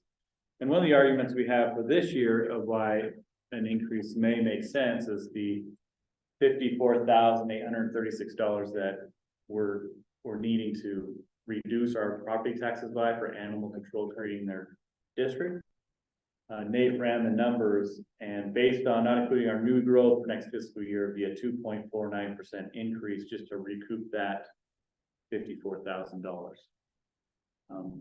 And that's an argument many cities will consider that whenever there's a district being created of just trying to contain But what's the offset for what we were paying at? 54,000. 54,000. Yes. Yeah, he's saying that one for. We don't have the exact numbers what the county. Exact offset. We don't have the numbers what the county would require us to reduce our certified tax rate yet either. This is purely estimates of saying 54,000 is a 2.49% property tax difference. So if we want to keep that, then the increase of 2.49. What they're, whatever, up or down. 2.4289. Sure. Close. So I don't know, again, I think going through the process, the first time going through a property tax increase, when you do them every 5, 10, 15 years, is really a time consuming process. Speaking with a few cities that have an annual increase every year, like a Clearfield has a keep their rate, hold their rate. It becomes a pretty simple process, and it's an expectation, your outreach doesn't need to be as broad, because it's an expectation of the community that you're doing this. But we have it from last year's increase. I think we have a pretty good system established, the material established, that it's not difficult as staff to, from a staff perspective, to implement. If that's the direction you want. I think the council knows, I've been a proponent to make sure that we don't get behind, so we don't have to do a huge rate increase, but I'm also not a proponent of increasing just to increase. I think it should be based on actual improvements or, actual substantive data. I mean, I don't like having the conversation without Councilor Newcomb here, to be honest with you. I know she has her feelings, but we need to make sure she's up to speed. I think generally speaking, It should be right. I have become a proponent of, we ought to be adjusting it every year to keep pace with inflation. I'm not positive that I feel that way this year because we hit it pretty heavily last year. Okay. And so I'm 60-40 rather than strongly in favor. And if I'm understanding correctly, when you talk about this 54,000, we won't be paying animal control services that money anymore. So the county is gonna adjust our rate down to account for that. We don't necessarily have a specific item that we do, based on what Spencer said, I do agree with what he said, that we should keep up. But we should have specific things that we're doing with it. And the counter argument is now animal control a separate line item within their tax bill. Right. So if I'm a So our residents I'm a resident, pay they're it. gonna say, wait a second, you're increasing my rate by that $54,000, but now it's another line item, so that's a double dip. So now you go out and say, we reduce your taxes. But not if we. But- not if because we you just do increased increase our- not- But from a city standpoint, it's going down. From the residents. Are we doing any fund balance transfers this year to balance the budget? Yeah. Yeah. Quite a bit. About, Not out of the jar. about Not out of the general fund. I'm okay with Fund 47 being used, because that's what they're. And we talked about those one-time expenses. Yeah. We feel okay with what we funded for one-time expenses. Yeah, but nothing's coming out of the general fund this go around. No general fund. Again, the general fund is contributing $500,000 or so to Fund 47, but we have $1 million worth of projects or something like that. 900. Okay, so you are transferring some money to Fund 47 through From the the general, from the general. Again, trying to That's- maintain and keep track of those ongoing one-time expenses like police vehicles, even though they're capital improvement. We replace for them every year, and we consider that an ongoing Yeah, expense. for sure. I think for me, I have a hard time telling our residents, well, we just wanted to keep the tax rate the same, even though you're gonna get taxed for animal control. Last year, every single thing that we did was very easy for me to explain to residents why we needed the tax rate increase. This, to me, is not, that's a little difficult to when do we have to make that explain, decision? because it does go like a double dip. Second meeting in June. Yeah. So yeah, we're not feeling pressured. We'll have better numbers, because again, we're estimating 54,000, but the county may come back and say, well, we need to reduce your rate, and it's equivalent to 100,000. We don't, Okay, I don't know what that looks like. can we make this decision later when we have that information, or is it too late at that? Are we gonna challenge them? June 1st, I think. Brett, They come a in. week from Friday, there's that meeting, mayor and city managers, county, animal control. Yes. We need that. Fit them to the fire that day. We need that information before the filing period for candidates. They need an issue. So, You want this to be it? now, this is it's fair for candidates to say what their tax and spend policies are, and I think this is a great one for them to know where the city needs to head. Because you could debate at either side of that issue. I'm kind of on the side of, I'm a little worried about the fatigue in the community. Prices are still high. Everyone went out and made themselves whole from a government entity standpoint, but that hasn't translated into salaries everywhere. and fixed income, so if we don't absolutely need it, I'm not necessarily thinking that we need to be whole plus. So, No, we're okay, and that's what we didn't propose it this year, as a necessity. Yeah, I think we're looking out in the future, is we're already gonna do a disposal, a sanitation increase, and maybe the following year, we're talking about our transportation. Well, we have, Water. the next one is the Water, is exactly. drainage So- utility fee, the storm drain. Correct, so Yeah. we have. Once we have We that. know that there's gonna be increases years out on some of these, and again, I'm been a proponent of, hey, let's keep up with inflation. Because why get behind only to, again, oh, hey, we gotta do 20 or I heard we 25%. gotta do another 35%. For somebody, to your point, George, for somebody on a fixed income, that's, I feel, That that's disingenuous not to have kept up all those years. And, yeah, to some degree, I mean, and some of it is we did some catch up. but I think in this case, where they're already going to be charged that amount, it doesn't seem, well, mathematically, it doesn't make any sense to say, well, we need to catch up that $54,000 when it's already a separate line item for them. Right, yeah. I would, however, if the county comes and hits us significantly more than 54,000. Yes. Agreed, then we need to I have agree, that discussion. Bill, yes. Okay. And just for informational sake, I mean, I'm not arguing either way. Yeah, We do have a balanced budget without it. However, we are also adding a streets employee, actually. And the total cost of that employee is $54,870. So if you. I mean, there is a justification for it. At the same time, I understand that we do have a balanced budget right now, so I'm not. But that is the the enhancement this year, the one addition. Yeah, I just want you to have that information. For an ongoing expense, property tax generally can pay for that new ongoing. expense. Yeah, I agree. And then the timeline of property taxes kind of mentioned, but the county has to have that number to us by June 8th. And we're supposed to have it, the rate adopted or the new rate proposed by the 22nd of June, I believe. So we have time to think about it. So we have next week, Next week, the budget budget. public hearing. So again, if you think about, I mean, we have new streets employee. There, I think is a fair Yeah. argument why there could be an increase, but again, we're not arguing for or against, but think about it. You could make it. And on Now the that flip side, could- you could say, hey, we've done really well in the sales No. tax and we're trying to generate sales tax and that's been the offset. Yeah. Though that's, last couple of months have been, We were 3% of it was just that 1 month was a little down, right? we were 1% down. Well, overall, from what we budgeted a year ago, our sales tax is up quite a bit, right? And that was part of our argument last year, our sales tax is down, but then it wasn't. Okay, the next item that's not on that list that, was brought up last year, Councilman Rance brought up the thought of potentially a 401k match being reintroduced. The city used to have a 401k match. Prior to the recession. I know a number of cities who removed and eliminated the 401k match due to the cost. Other cities have brought it back. So Councilman Rance brought this up for consideration for this year.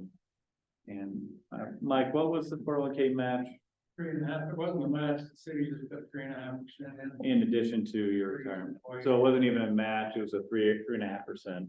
I'm not in favor of that. Yeah. No, I disagree. I like people owning and participating in their retirement for sure.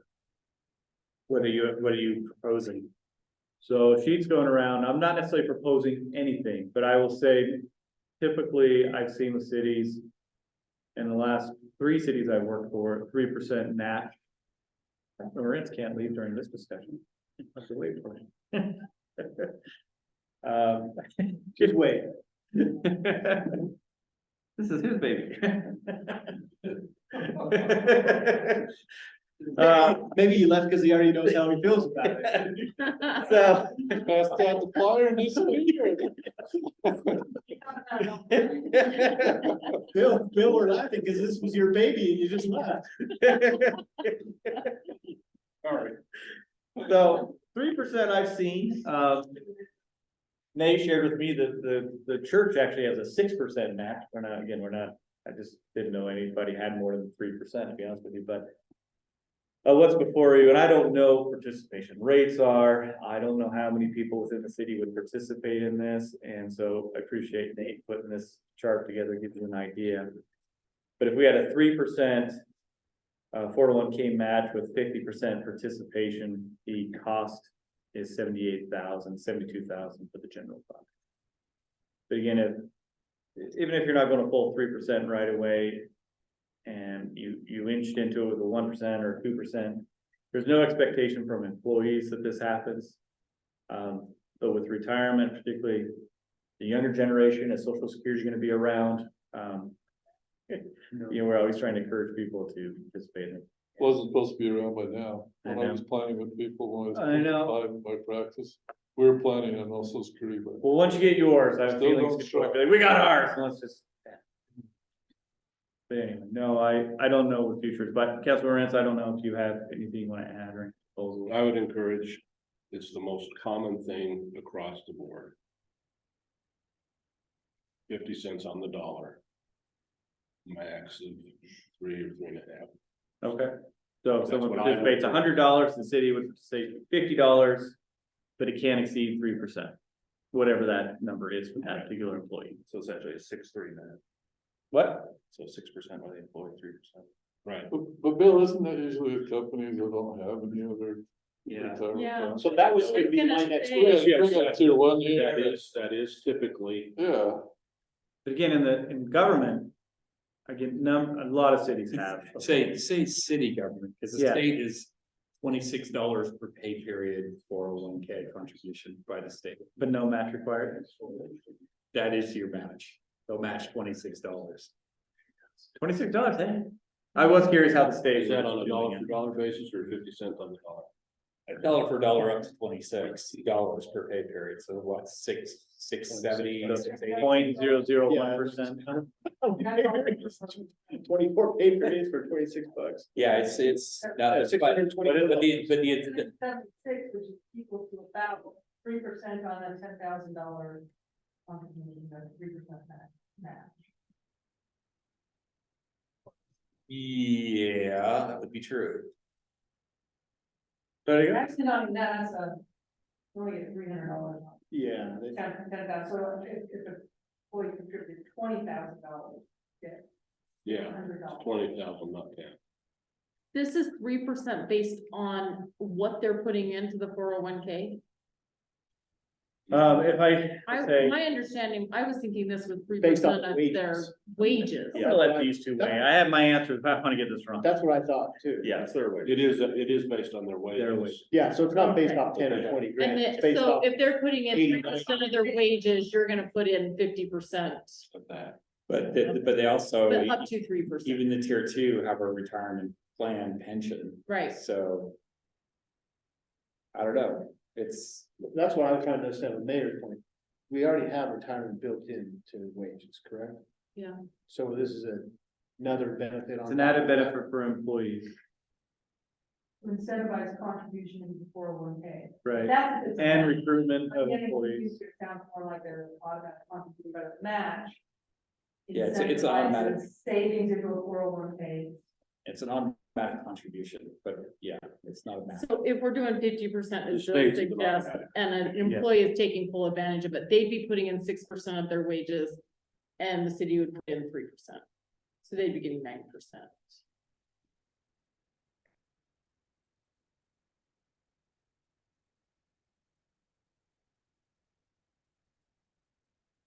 And I mean, that's what we get at our private company, but we don't get retirement benefits.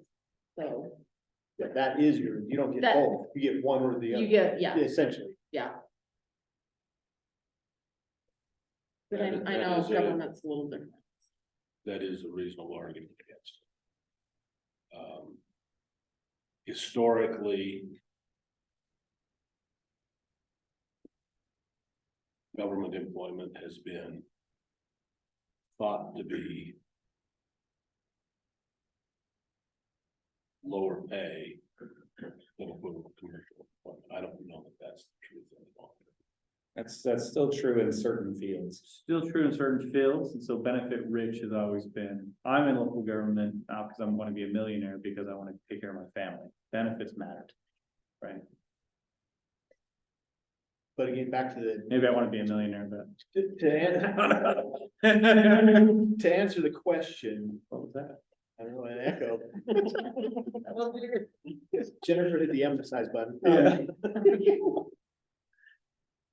This is based off of a percentage match as a calculation against their wages.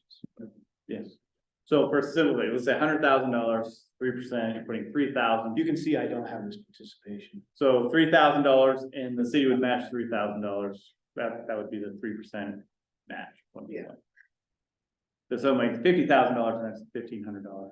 So the worst, I mean, worst case, that's not the right term, but the most expensive case is that everybody in the city participates at, let's say, 3%, that's $157,000 in addition that we'd have to find for increased taxes to anticipate participation. Again, I'm just trying to get a sense of where these numbers would Assuming be. these numbers, yeah. And Assuming these I numbers. don't know what the participation rate would be. I would suspect you're, I'm just trying to think of most expensive case.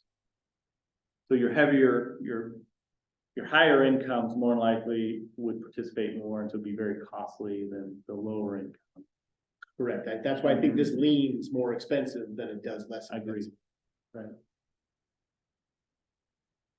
Because you have 50% is straight across all income levels, but if it's 50% of all of your department heads and all that, then Right, that number is going to be between 72 and 144, probably. You've got those who are in catch-up provisions, who are going to try and maximize that, and an extra 3% certainly helps out. One of the items that Jacob and I were gonna present on is an à la carte benefit option. One of the areas where HR is moving to, which I'd like to explore more, it's not an extra cost to the city, but where you are in your career will determine what kind of benefits you want. Mike cares about 401k, not about vacation. So maybe he says, I need less vacation time, but I want more 401k participation. Or somebody may not be able to afford their medical, so the cost, instead of getting a 401k match because they have medical, then maybe we take care of their premium, but there's no extra cost to the city.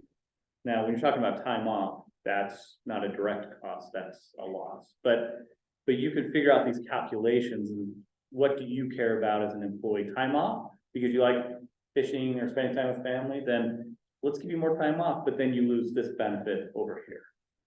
So Jacob had some ideas to throw out, but we're gonna hold off on that until we find a replacement and go from there. And Bill, were you thinking of this? Did I hear you correctly? Did the city used to have a? 3.5% straight, no match required. And why, 15, 20 years. and why did it go away Because recession Went away in destroyed it. recession and they can, in Oh, wait. 2008 and then, Many cities removed some of those benefits. and they just never came back?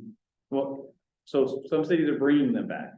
Some cities like Yuma never eliminated it. Okay, They, that's kind of what I was, but they still had a retirement in that, wasn't a replacement, it just a loss of one component of it. no, you still keep your retirement. Now, I will share there are benefits to being in the state of Utah and our retirement system, whether you're tier 1 or tier 2.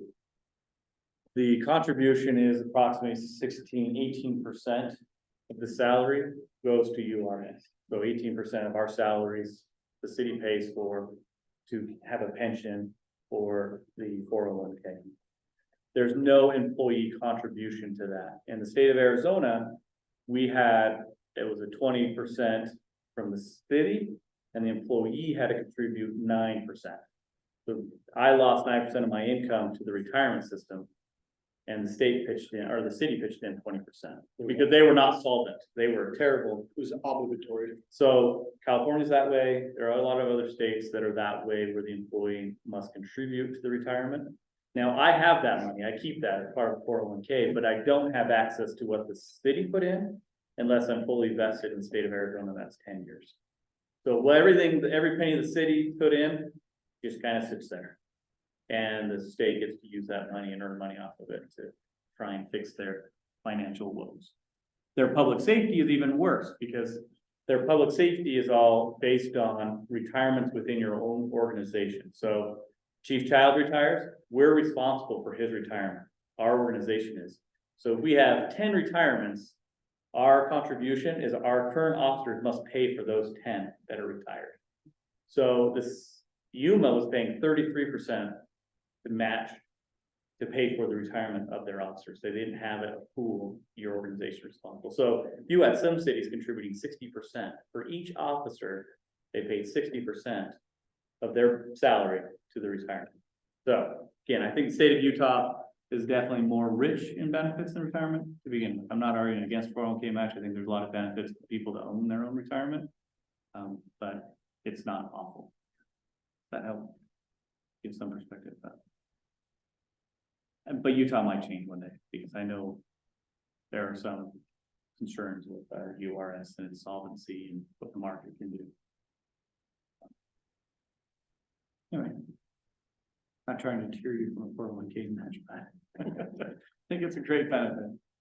But I don't think that's gonna be completely disappointing to employees if there isn't one. I'm not even particularly aware of it. Yeah, man. I think it's great to engage and have the conversation. I think this exercise alone was helpful, just to see what that would. There is one other alternative, and that is that you don't have to do a 50 cents on the dollar match, you can do a 25 cents on the dollar match. Sure. I've had clients doing dollar for dollar match, doing 50 cents on the dollar, doing 25 cents on the dollar, doing 10 cents on the dollar. I think anything that you do helps to attract people in, and I wonder if there's things we can do, Nate, to explore. I mean, so my issue is to explore it. I don't want to put any thoughts out. Hey, employees, would you participate? And they're like, wait, we're gonna do this? Right, that, I think there's some data we can look at to see what the participation rate would look like, look at other cities and come back with some ideas. So why don't we do that? Why don't we look at some other cities and explore how they're doing it and give you a better sense. It is a great benefit to help recruit. And those who are about to retire, they would definitely take advantage of this as they're looking at their next steps. Younger generation, maybe not, because that's not what they're looking at. They'd rather have that 3% in their pocket. Bill, did you ask the question originally because you're leaning more favorably to it, or just because you were wondering? This is trouble. we're having issues with retention. And anything that we can do that encourages that, I think is beneficial. And in my client experience, it says that's one of the most powerful things you can do. but isn't retention something we haven't really had trouble with? I mean, you and George have always said we don't lose enough, so that means we're doing too much. I like how you got lumped in first. That is a fair comment. I don't know that retention's our problem, hiring is more. Well, it's not as if we have lost people. It's not, I mean, respective, we're a smaller organization, we're not losing them by the tens, you know. We are We losing have people. lost. Our people. challenge has been recruiting people. That's what I It's been just our said, we're having more trouble. So we recruiting. do lose them. I think we're doing, Well, if you have problems recruiting, it means you have lost. Well, but to retirement and I mean, to begin with. Like I said, this is not my expertise, but they said, you know, a good company expects to lose a certain amount of people, which I didn't agree with, because I just want Centerville to stay the same, we all know that. But we weren't really, you know, we don't lose a lot to other people, and a lot of it, I think, is our environment and the people that we have here, and we are very, very blessed to have excellent employees. The elected officials that get to work with, I mean, there's Yeah, plenty of that's upside. probably what it is, the elected And maybe officials. to further that conversation, what, you know, and maybe Jordan provides some input since we kind of in that, but one of the discussions was the pay schedule. And if we're trying to be at that 60th percentile for wages, does that mean we're already competitive? I don't not know the answer to that. competitive, fair. So Sorry. 6% is not competitive, it's fair. Okay, I guess my question is, we're talking Compared to other governments, three, yeah. 3%. the ones we compare. Point taken, yes. I guess my question is, I mean, this is the benefit that, like you said, is specific to a certain age group, some of these younger guys that are working here that need every penny to take care of their families, they need the pennies in their wallet, they don't need them in a 401k yet. Not that they shouldn't be doing that, and we should encourage that, but would they rather just have another percent or two increase in income? I See, mean, are we deciding something that doesn't fit every employee? but that's what I'm saying, so from Yuma and Ephraim, even young, I recognize I'm leaving money on the table if I don't participate, right? I would rather put in the 3% because I'm earning 3%.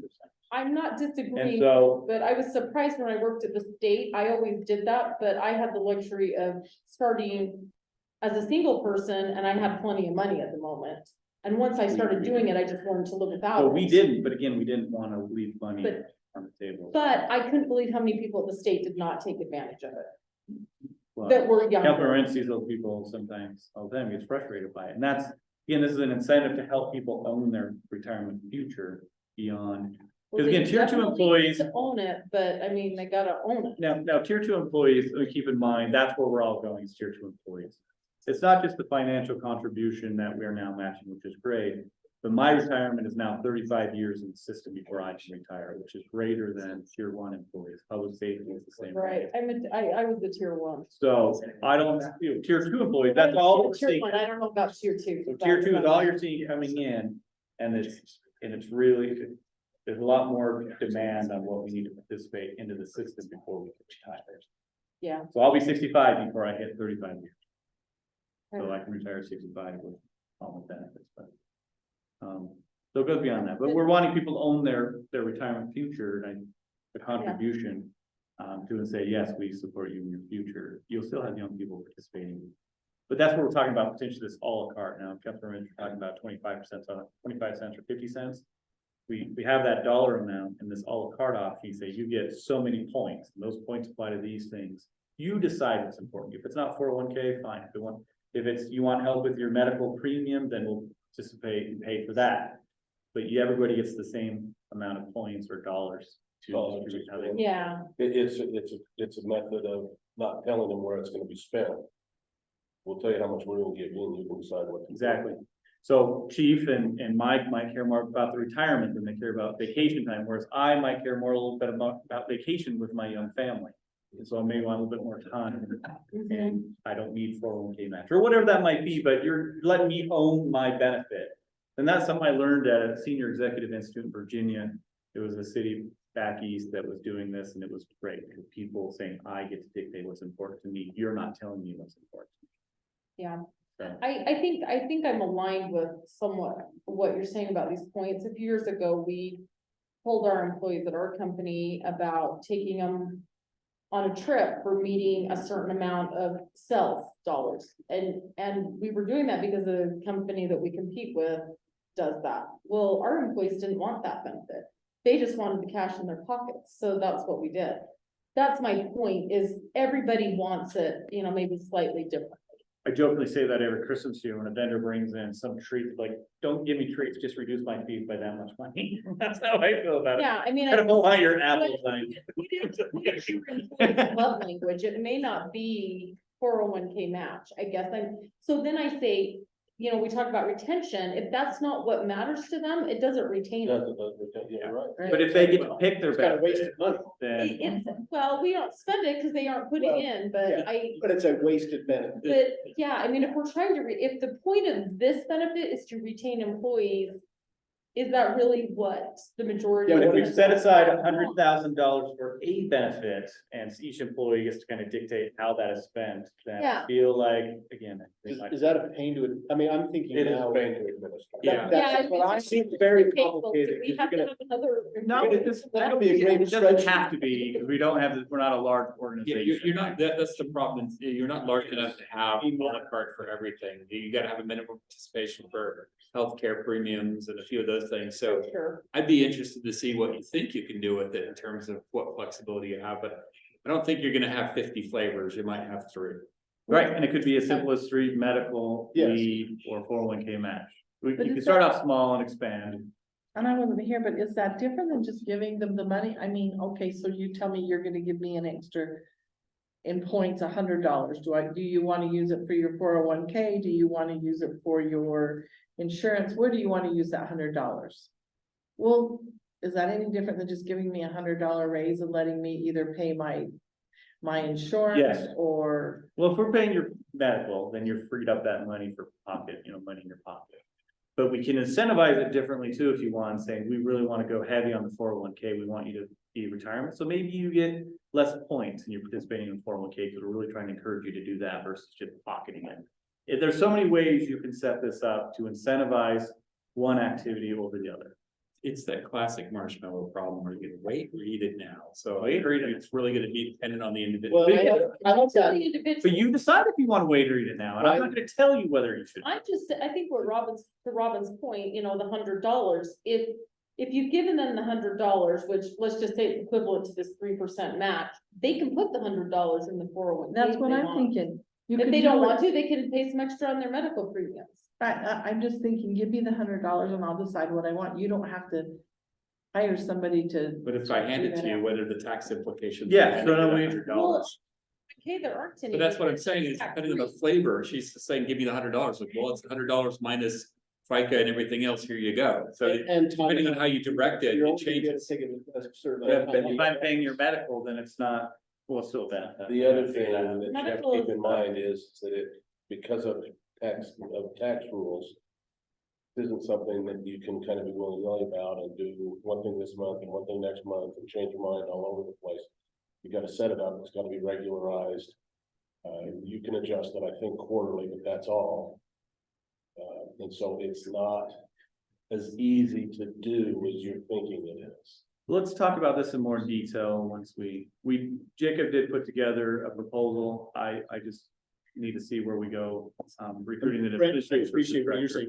Well, let's step back maybe and say, why are we doing this? Is it for retention? Is it for employee satisfaction? Is it to be more fair, more competitive on the way? What's the purpose of this discussion? I think it's employee satisfaction, a lot of that, but encouraging them to, they're feel like they own something. Anyway, we can talk about, let's talk about Yeah, that. not opposed to it, like, know more about, like to know what the administrative burden is gonna be.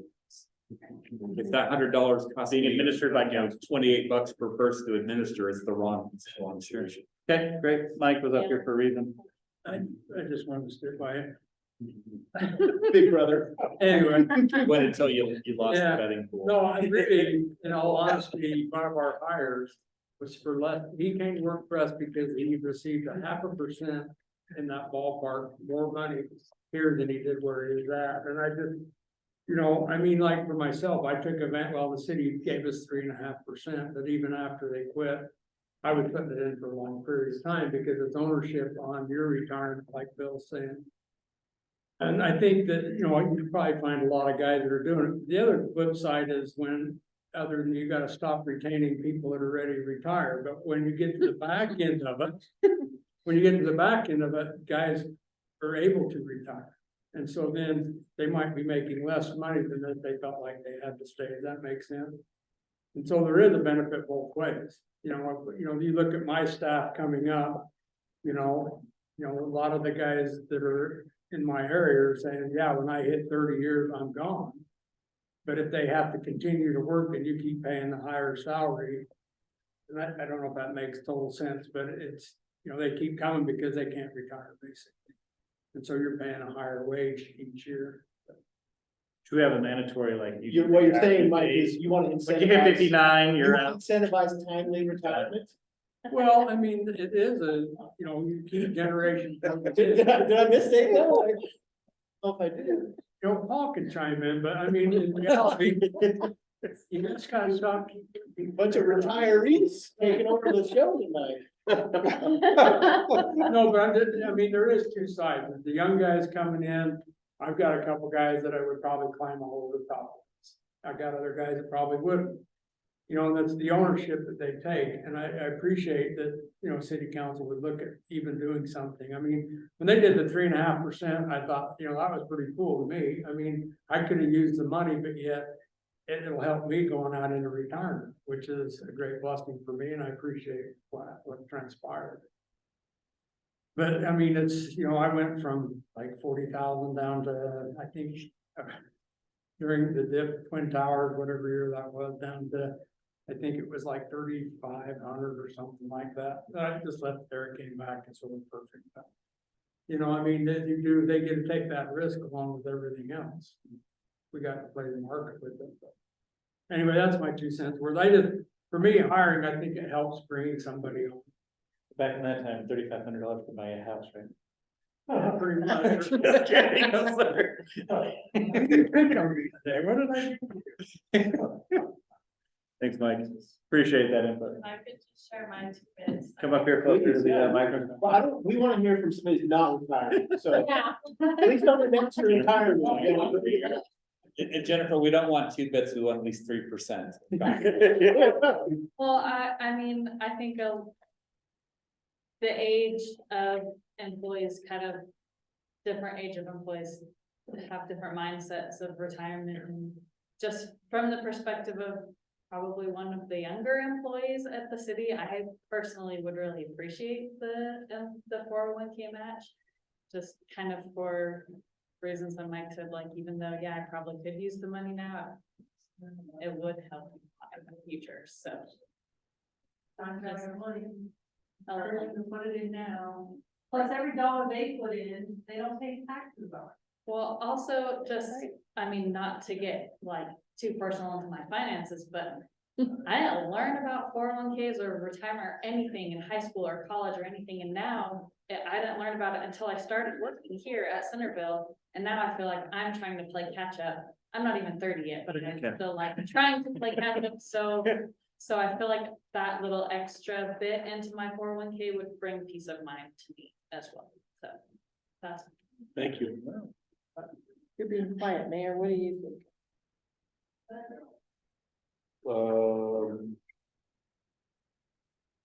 Get more information on it, but at the same time, I don't think our employees are clamoring for it. What I hear is that they want wages to be kept fair. So, you know. But I just haven't seen a big push for it. It says something about council wanting to bring it up, but I just haven't seen a big push for it. And I'm slighted because every dollar that I have to make for retirement, I have to save on my own. You know, and I see that day after day after day, and I have big clients that already provide 401k plans for their employees. So, they're not, unless you see differently, Bill, they're not as big, largely provided out there in the private world as they used to be. I haven't experienced that. So, I'd probably say 75% of my clients. if we had no retirement, whole different story. But as I said earlier on in the discussion, we have retirement. That's true. For people, and it's a good retirement.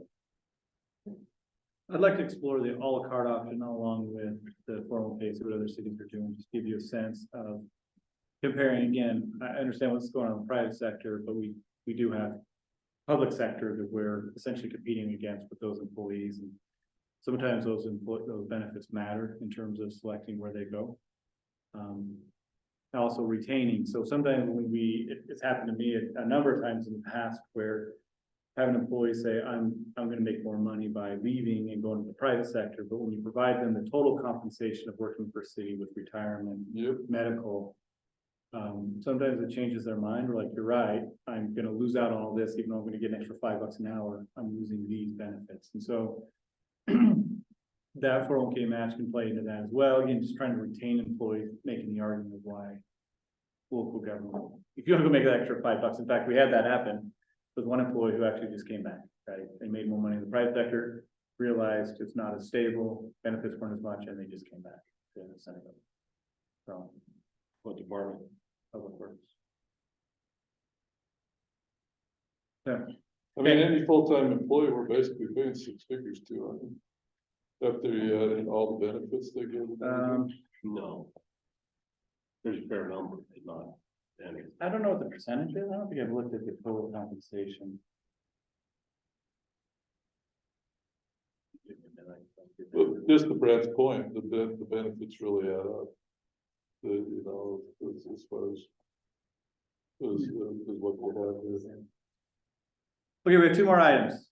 Bruce, we have two items, the parks. One of the items was are we keeping up with our sidewalks and curbs in our parks and cemetery? Where's that funding coming from? Is there anything?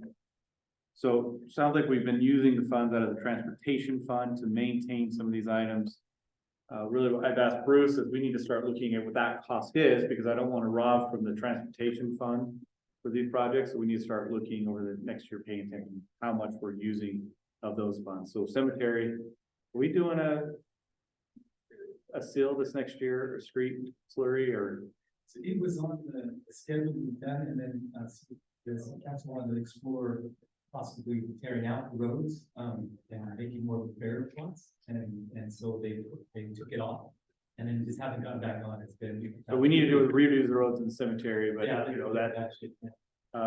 that transportation fund. And so I do want to start seeing what that cost is. Again, trying to understand the true cost of maintaining and operating our cemetery and parks. So this over the next year, at least that's the direction I've given, to try and start seeing what is cost. The other question I think Councilor Summerhays, you were asking was, do we have any liability at this point, right? Trip hazards, where do you bring that up? Everybody retreat? Somebody did. So are we maintaining our sidewalks? I think last year, we brought somebody in and actually did a lot of lifting around the ball fields to remove those hazards, right? Yeah, lots of grinding, yeah. And lots of grinding, that's right. Lots of grinding, and we used the $100,000 in the transportation fund. I don't know who brought it up. I think we just discussed. Maybe it was the inventory of what's the total nut to crack, and is the amount that we're allocating annually. How long is that gonna take us? Obviously, we're gonna get rid of trees and there's natural settlement or shifting outside of trees, but I think the discussion, I don't know who brought it up, was. You know what, last year it was 100,000, this year it's 150. How many more years of this are we? Every year. Probably. Into perpetuity? Yeah. Probably forever, Because of. we added more on, and that actually Yeah. leads to that one question I'd like to ask one question at the end, because it's not related to the budget. Yes, Matthew. And you're adding more sidewalk, all these new neighborhoods. You can have- Yeah, we're adding more sidewalks. So the 50,000 jumped up. And has done a great job. We've created the voucher program for trees that are being removed. So you might be hearing from residents how upset they are. Yeah, that's. One resident was very upset, but Mark just told me, well, we told her there's a $200 voucher. She was excited and grateful for the opportunity to replant a tree. So Mark has reached out. So we created a voucher so we can track. You can't replicate. It's got to be signed off by Mark with an address. I've asked Mark to get with the tree board, because I'd like to see Councilor Renz, maybe a customer satisfaction survey at the end. How did you like the program, and how can we improve the program? The direction I've given to Mark is it's $200. I mean, if a resident wants to buy three $50 trees with it, I'm okay with that. If we're ripping out 3 trees, they get 3 vouchers. And if they want to use that on 7 or 8 trees within their property, I don't want to discourage people. I want them to feel whole, like they got something out of it that they can. Really, what we're valuing is the maturity growth of the trees. A new tree might only be $50, but what is that, a half-inch tree at that? And we're pulling out a 3-inch tree. I don't know. Am I off, Bruce? So I'd really like us, we're valuing that tree. So if they want to plant 3 trees, I'm worried about canopy. I want to keep building our canopy in our city. So, and then, so they buy a tree, and then if they need some fertilizing stakes for the tree, we've authorized the homeowner that they can buy some material to support that growth of that tree. So that's where we are right now with the program. But I'd like the tree board, Mark, to go back to the tree board and maybe get back with these residents that participated and see how we can improve that program. But I just want people to feel like we're not just ripping out their trees and they're not being made. So there's some flexibility. Hopefully, our sidewalk won't keep getting increasing. Correct. Because if we're not gonna allow trees in the park strip going forward, you're not gonna have as many, I mean, trees are probably 50–60% of the problems with our sidewalks. So if you cut 50 to 60% of the problems off of with your sidewalk. That's what I was trying to get at a little bit. I know we're getting perpetually, there's just there'll always be some, There's always gonna be some. But There's if always we- gonna be some, but you're gonna be 10 years. That's like saying, right, but why are there eventually. cracks in my concrete? Right. Right, Well, But- kudos to Mark for running this program. I think Mark and I have spoken a number of times and he's really owning it. He reached out to Tri-City today.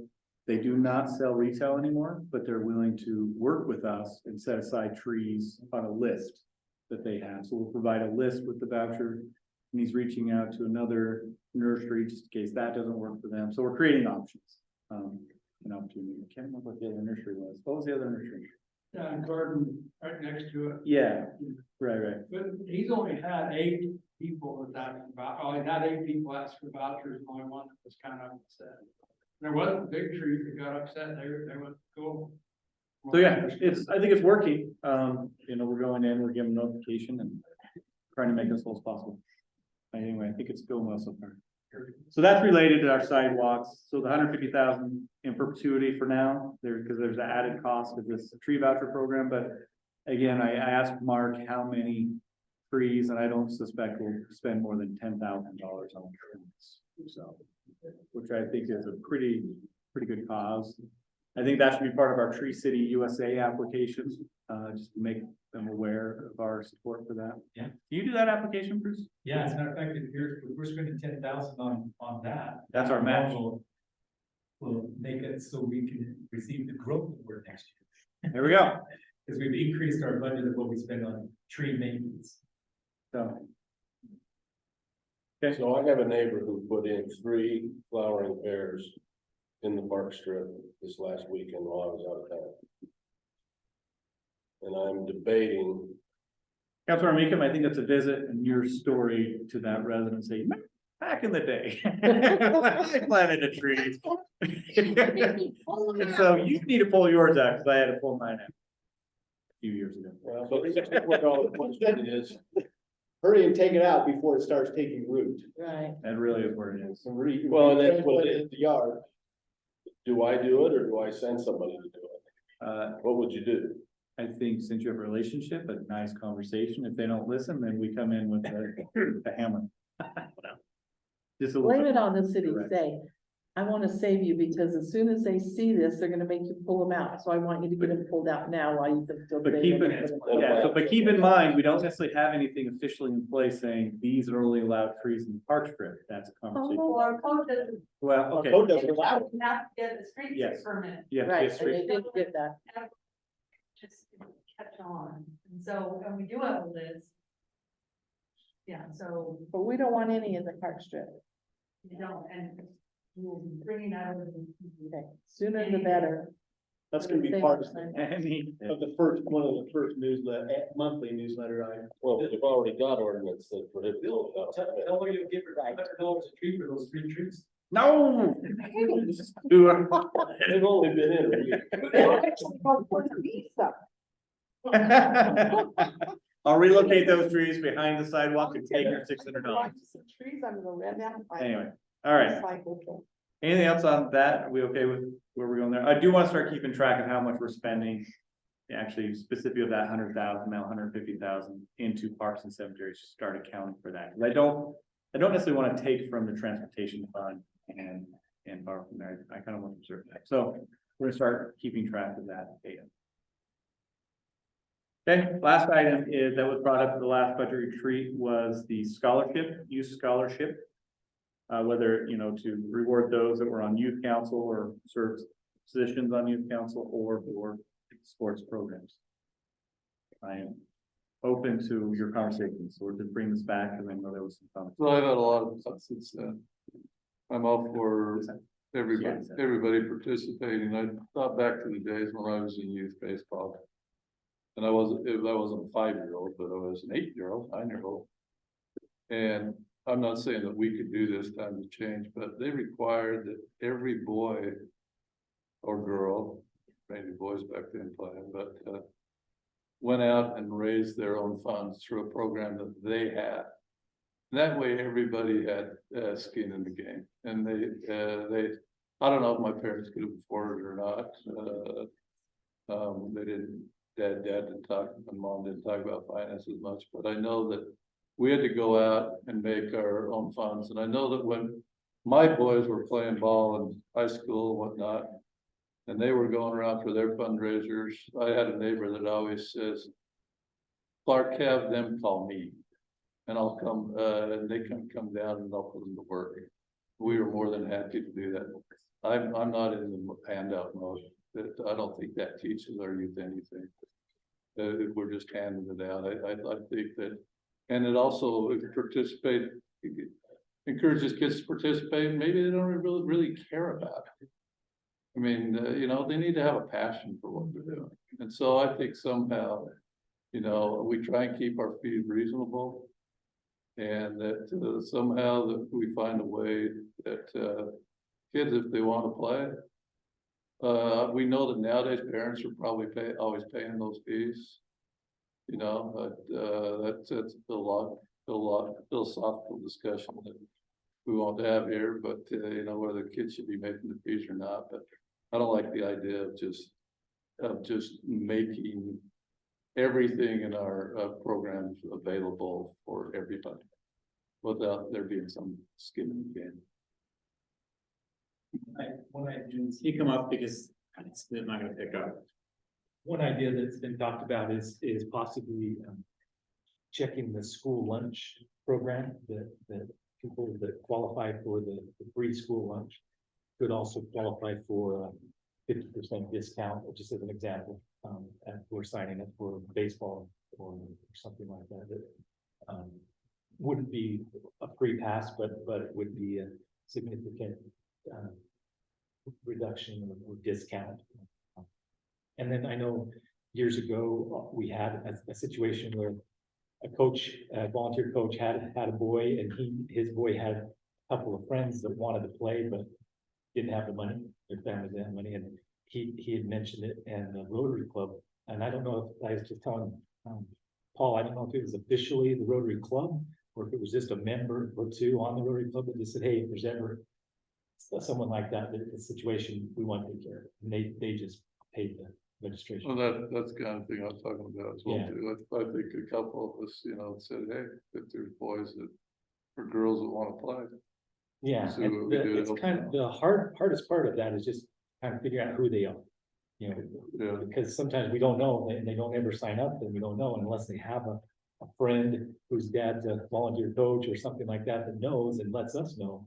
It's just kind of hard to find out, but that might be one source that where school lunch program does kind of filter out that. I will say the administration of that would be time consuming Yeah. for people to provide their income, us match it. Now, I oversaw programs in Yuma for these types of programs, and I had staff that would oversee and have to monitor the CDBG. And it would be challenging to monitor Yeah, and time consuming to say submit the data. yeah. But again, so it would be challenging to administer. And it gets, when you ask people to provide their financial information. I know, not formally, but just where, Matt Layton ran our baseball for several years, and just volunteered, never accepted the pay for the position. If he knew of a situation, he just signed him up, and we still did okay. So just Bryce did provide me with the income eligibility requirements. A family of 4 is 51,338 would be in the schools. So anybody making less than that would qualify. I'd be really surprised how many people Reduced qualify for lunch. reduced school lunch. And how many of those are already in our rec program? And if that was put out, I mean, they obviously gonna take advantage of that. Like to see some kind, you know, I wanna help the ones that need to be helped, but I don't want half of the people that are doing it all of a sudden to come in and want it for half price, because then we're gonna have to up it for everybody else. And that's the challenge for me. My whole goal is to try and keep all rec fees as low as possible for everybody. And I don't want to punish the higher incomes. If the higher income people want to participate and sponsor a child, I think that's great. And maybe looking at opportunities for people to sponsor children, not necessarily registration. We talked about how would you keep track of a registration form? Would you like to, submit to sponsor? The back end finance of trying to keep track of everybody that's participating or sending $5 here and there. would be a little time consuming, but if we created a mechanism of, you know, the Rotary or putting it out there that, kids can apply, or I'm happy to sponsor a kid, me personally, right?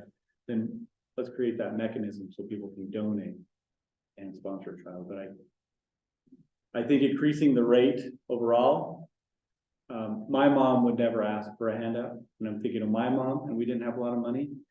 But she signed me up for every sports program out there, because she knew it was important for me, and that's why I'm not doing drugs or in prison right now. That's how I truly feel about it. So that's why I have a true passion for rec, but making it free, you'll have some people not take advantage of that, and you'll have people take advantage of the program. And I think you'll find, in our area, our rec programs actually do track a much higher percentage of the lower income, because that is the least expensive way to keep your kids involved in stuff. The comp leagues are quite a bit. So that's going to keep it quite expensive. So keep it expensive, Yeah. inexpensive as much as yes, possible. I think for you'll see our everybody. rec programs is where a lot of those people who are on a budget and looking for summer recreation activities are gonna be signing them up for city programs versus being on the comp soccer team, the comp. And when Lisa was administering the program, before she retired, one summer she was retired and she says, I'm gonna drop my little programs, my archeries, my tennises. I said, no.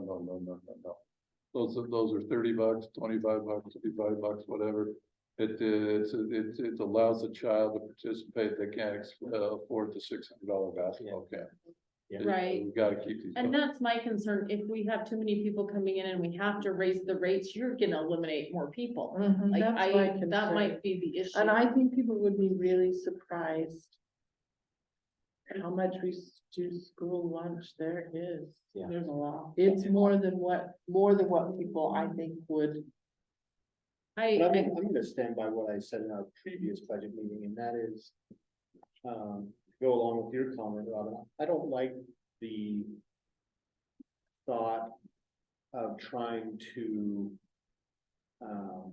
make a program whole if there needs to be some help provided by charging other families within that archery program or the baseball program. I think as a community as a whole, we're a very, very generous community and we're mindful of these things. And so if we go down this road, I think the approach is we're going to contribute as a community within a framework, not, hey, families A, B, C, and D in the summer camps, you're gonna subsidize that one. I think it's gotta be a broader scope on that we take care of each other as a I'm not opposed to what the mayor's saying about some skin in the game, if they're And I contributing. agree with that in that save you. How do they maybe work to show that they're involved, you know, maybe not the full I don't market know. value, but something. I'm gonna go in on the other side and say.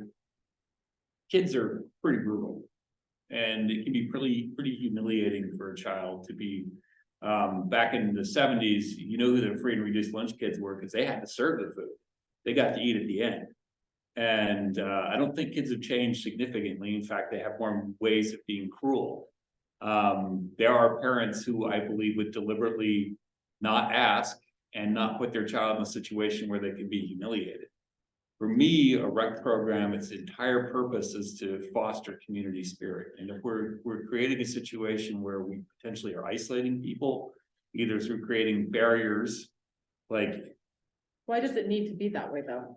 because We that's how don't need kids to are. put them on a pedestal of, oh, these kids had to work for their. No, I make my own children do But- jobs to pay for some of Yeah, their so stuff, let's like, just- that's not, there's nothing wrong Let's with just do an working. example. Let's say that if a family qualifies for free and reduced lunch, they can do the archery program for $20 as opposed to $40. Nobody needs to know about that. Right, and that's what I'm saying. What I'm saying is But that that, fulfills what Mayor's If- saying, there's skin in the game, because there's $20. but if you got a kid who's in the neighborhood whose parents are literally just making the house payment. And they've got nothing to do and they're isolated because all their friends are down there. Those are the kids that I'm interested in helping. Those are the ones who turn into the problem children because they're isolated and even more so. Because of, and that isolation is not on them. They didn't ask for their parents to, have a poor income that year. But what are you suggesting? Are you saying $0 then? I'm saying that we have to figure out a way, and it's not gonna be a high percentage, and you're always gonna have abusers. Anytime you offer a program, somebody's gonna find a way to game the system. But I don't wanna have any kids sitting at home this summer because $20 is the difference between whether or not you're gonna have food on the table, or you're gonna make the rent payment, or that's the gas, because eggs Well, or do whatever you- the price Do are. you know of kids that can't participate and how many that have said, I can't participate in rec because it's too expensive? Unfortunately, I've aged out of that. I don't have teenagers anymore to tell me that. I don't know that per se. I'm pretty isolated from that. But when you look at the average income across the county, and you look at the number of free and reduced lunches and the number of kids who suffer food uncertainty in Davis County, the number is higher than we think it's. So I'll say, so again, my background. If affording the registration is one thing. The gas money to get me to my basketball that we played at North Layton Junior High when we lived in Clinton was another, right? Right. So there are just not the cost of registration, there's other costs. So I get the argument of how can we help with registration? But I will argue that if they need help with that, then there's other items they may not be able. And that's fine, but what I don't want it to be is a sticker that says, this is the entry price, there's no options. There should always be an asterisk that says, hey, let us know if you need help. And that's so check if there's people that need the help, is I do feel like there's plenty of people in the community who'll say, we got you, right? Right, but we don't message that. But for strongly. us to manage a program and say income qualify everybody and manage that, we will need a part. And I'm fine if we don't do that. I'm totally fine if we don't do that, but we need to figure out a ways the community to be strong in our messaging that no kid should be left out from an activity that's supposed to help. And that's why I don't disagree with you on that. And so the mechanism I'm saying is creating the mechanism. So those that want to participate, because we do have some higher income earners here in the city, giving them an opportunity, particularly just reaching out to Rotary that Bruce talked about. You find plenty of people that will fund a kid or sponsor a kid. But how do you do that discreetly, right? That a kid could participate and not just advertise and submit their income to a city saying, I can, we don't have any money. I would like it to be more discreet in saying, if you have a tough time, speak to this person at Rotary or speak to this person at city and we can connect you with somebody else because we've been notified that George McEwen is willing to sponsor a child. For Right, whatever school." and that's a simple matter of making sure that your communication includes that. Maybe that's what we could do is we advertise to the community. If you'd like to sponsor, I don't know how you label it. If you'd like to sponsor a child in a city rec program. Yeah, I think the phone company does, and power company does too. Like Bob Bill, if you want to help someone who's struggling to pay their power bill, you can add an extra $10 to yours. Maybe we could do a similar thing. But that's what they just. Well, that's what we're said saying, they the wanna county do. kind of back end challenge, but. But the kid, that's just the people who are to donate. Then you have a fund that then I don't know how you find who to give it to, but at least then that way you have a fund that they don't know who they're helping. Right, but that's what they're saying is, as a staff, they don't want to Oh, administer that kind of much, try and keep track of. They're fine to money. administer it as I don't think Brent's saying they can't, it just would be expensive to do. Oh, So are we I see. now having a part-time employee Right, manage just- that? I don't think Brent's saying, no, he's just saying if you make that decision, that does require more right. overhead. And then the question is income qualifying, you're just providing your data or both people's data, it's just what data is acceptable. In a CDBG world, it's really complicated. I totally agree with what George says. I don't know how to find those kids. So you can't just say the ones that get reduced school lunch, because Bruce is right. Probably 60–70% of the kids in our rec program get reduced school lunch. That's why they're in our rec program, is they can afford the rec program and they can't afford a comp league. So we can't run our rec program if we give 70% of them half of what they're paying. And if you put out there, I mean, just like reduced school lunch, everybody that qualifies for it's gonna take it. Nobody knows who gets it. And if you qualify, you're gonna qualify. So I've actually helped some people through the churches over the years where people have had problems financially, and I've had people come and ask me if I would help them with their finances. So I know that's, if it's an offer for me, they're gonna take that.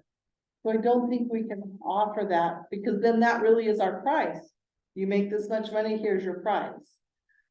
So, but I agree with George, I wanna help the few, and it's not a ton, that are falling clear through. Their parents aren't even looking at those rec things, cause they don't have the money for them.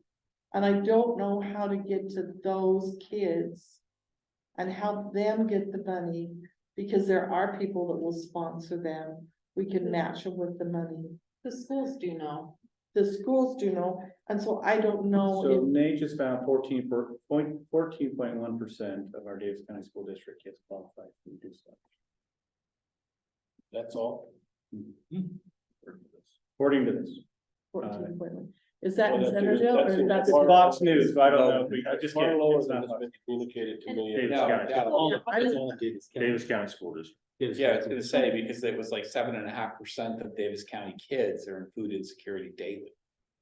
So I was surprised that that number would be that. So again, as Right, a because child they have- who you didn't have a lot, I don't, and I asked the question to Catherine Kuhn, because I don't know a lot of people, if the kid really wants to participate or the parents truly, my mom found the money, don't ask me how, but my mom was concerned about me getting picked on and being bullied, because again, she didn't want to apply for these programs and me be separated, so she had to sacrifice a lot for me to participate. I want to break up because she did a lot for me, but. So I get that we need to be sensitive to that, but I don't think we need to completely unravel our entire rec program. Keep our costs low, and that's why I'm very sensitive to it. But just saying, you get this free, and we have different tiers, creates a system, a caste system or a systematic system. I'd rather just create opportunities for people to donate to a cause. Cause we And could so the price messaging that you minimum talk about, I think is fair. out, if we have to raise it, Right. then there's a line right here that's just barely, I do know people that have kept their kids Well, out that's of, what Brandt's getting at. Are you gonna have, are you gonna have tiers A, B, and C now? right, out of the rec Look, program. if my mom had more money, I wouldn't be here today, because I would have attended Tom Chambers basketball camp, and I'd be in the NBA today. We'd be on the So we didn't have that money, and all I could do was rec, and I'm grateful for that opportunity. But And seriously, so- I didn't have those opportunities afforded to me. Right, Um, but I do know. But if we want to talk about scholarships for the comp, man, you're losing out on some lower income kids that are really good. And they do get sponsored into these comp leagues. They do have, they have scholarships that the wealthy people say, I want so-and-so. Well, yeah, because that's play to, play to win. And Mhm. if there's somebody that's good, it doesn't matter what their income is. And they You get find a way to sponsored. get them on your team. But rec, we're here as the entry point, not, and we want to be accessible to all as possible. Let's create a mechanism so people can donate to the program. That's all I'm asking for. I'm not. I don't want to force the entire populace to say, you Yeah, need no, to support our subsidized. Let's allow people to be generous. But we do need to, the messaging for me is not, hey, we need to subsidize everybody. The messaging is, nobody is left out. If you wanna do this, we'll find a way. That's the And I messaging. think we have. So there have been people that come to us saying, We used to have some on the bottom of our baseball registration that said something to that effect, like if you know if someone wants to play and can't, please contact us. Yeah, I like Tell me that right way now. better than. But can we work on that this next year? Would that be Yeah. sufficient? Sure. Okay. And not just baseball, Yeah. any rec. I say any rec program. Right. I Yes. like it. Chief, can you help me with Rotary on that messaging? Ski school.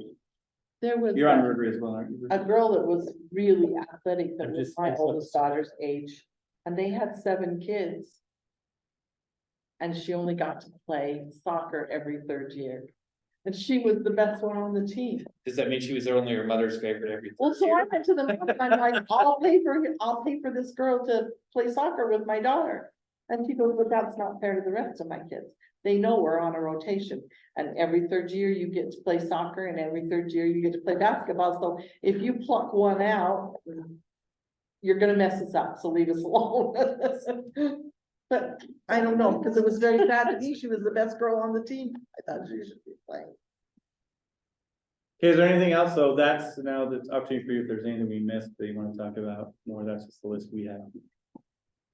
We've gone through all the items on the list, like you said, Brad. But you are throwing it out, cancel, is there anything else? Came out of election meetings, so. So from this, we're gonna watch for our certified tax rate, what happens with that with animal control.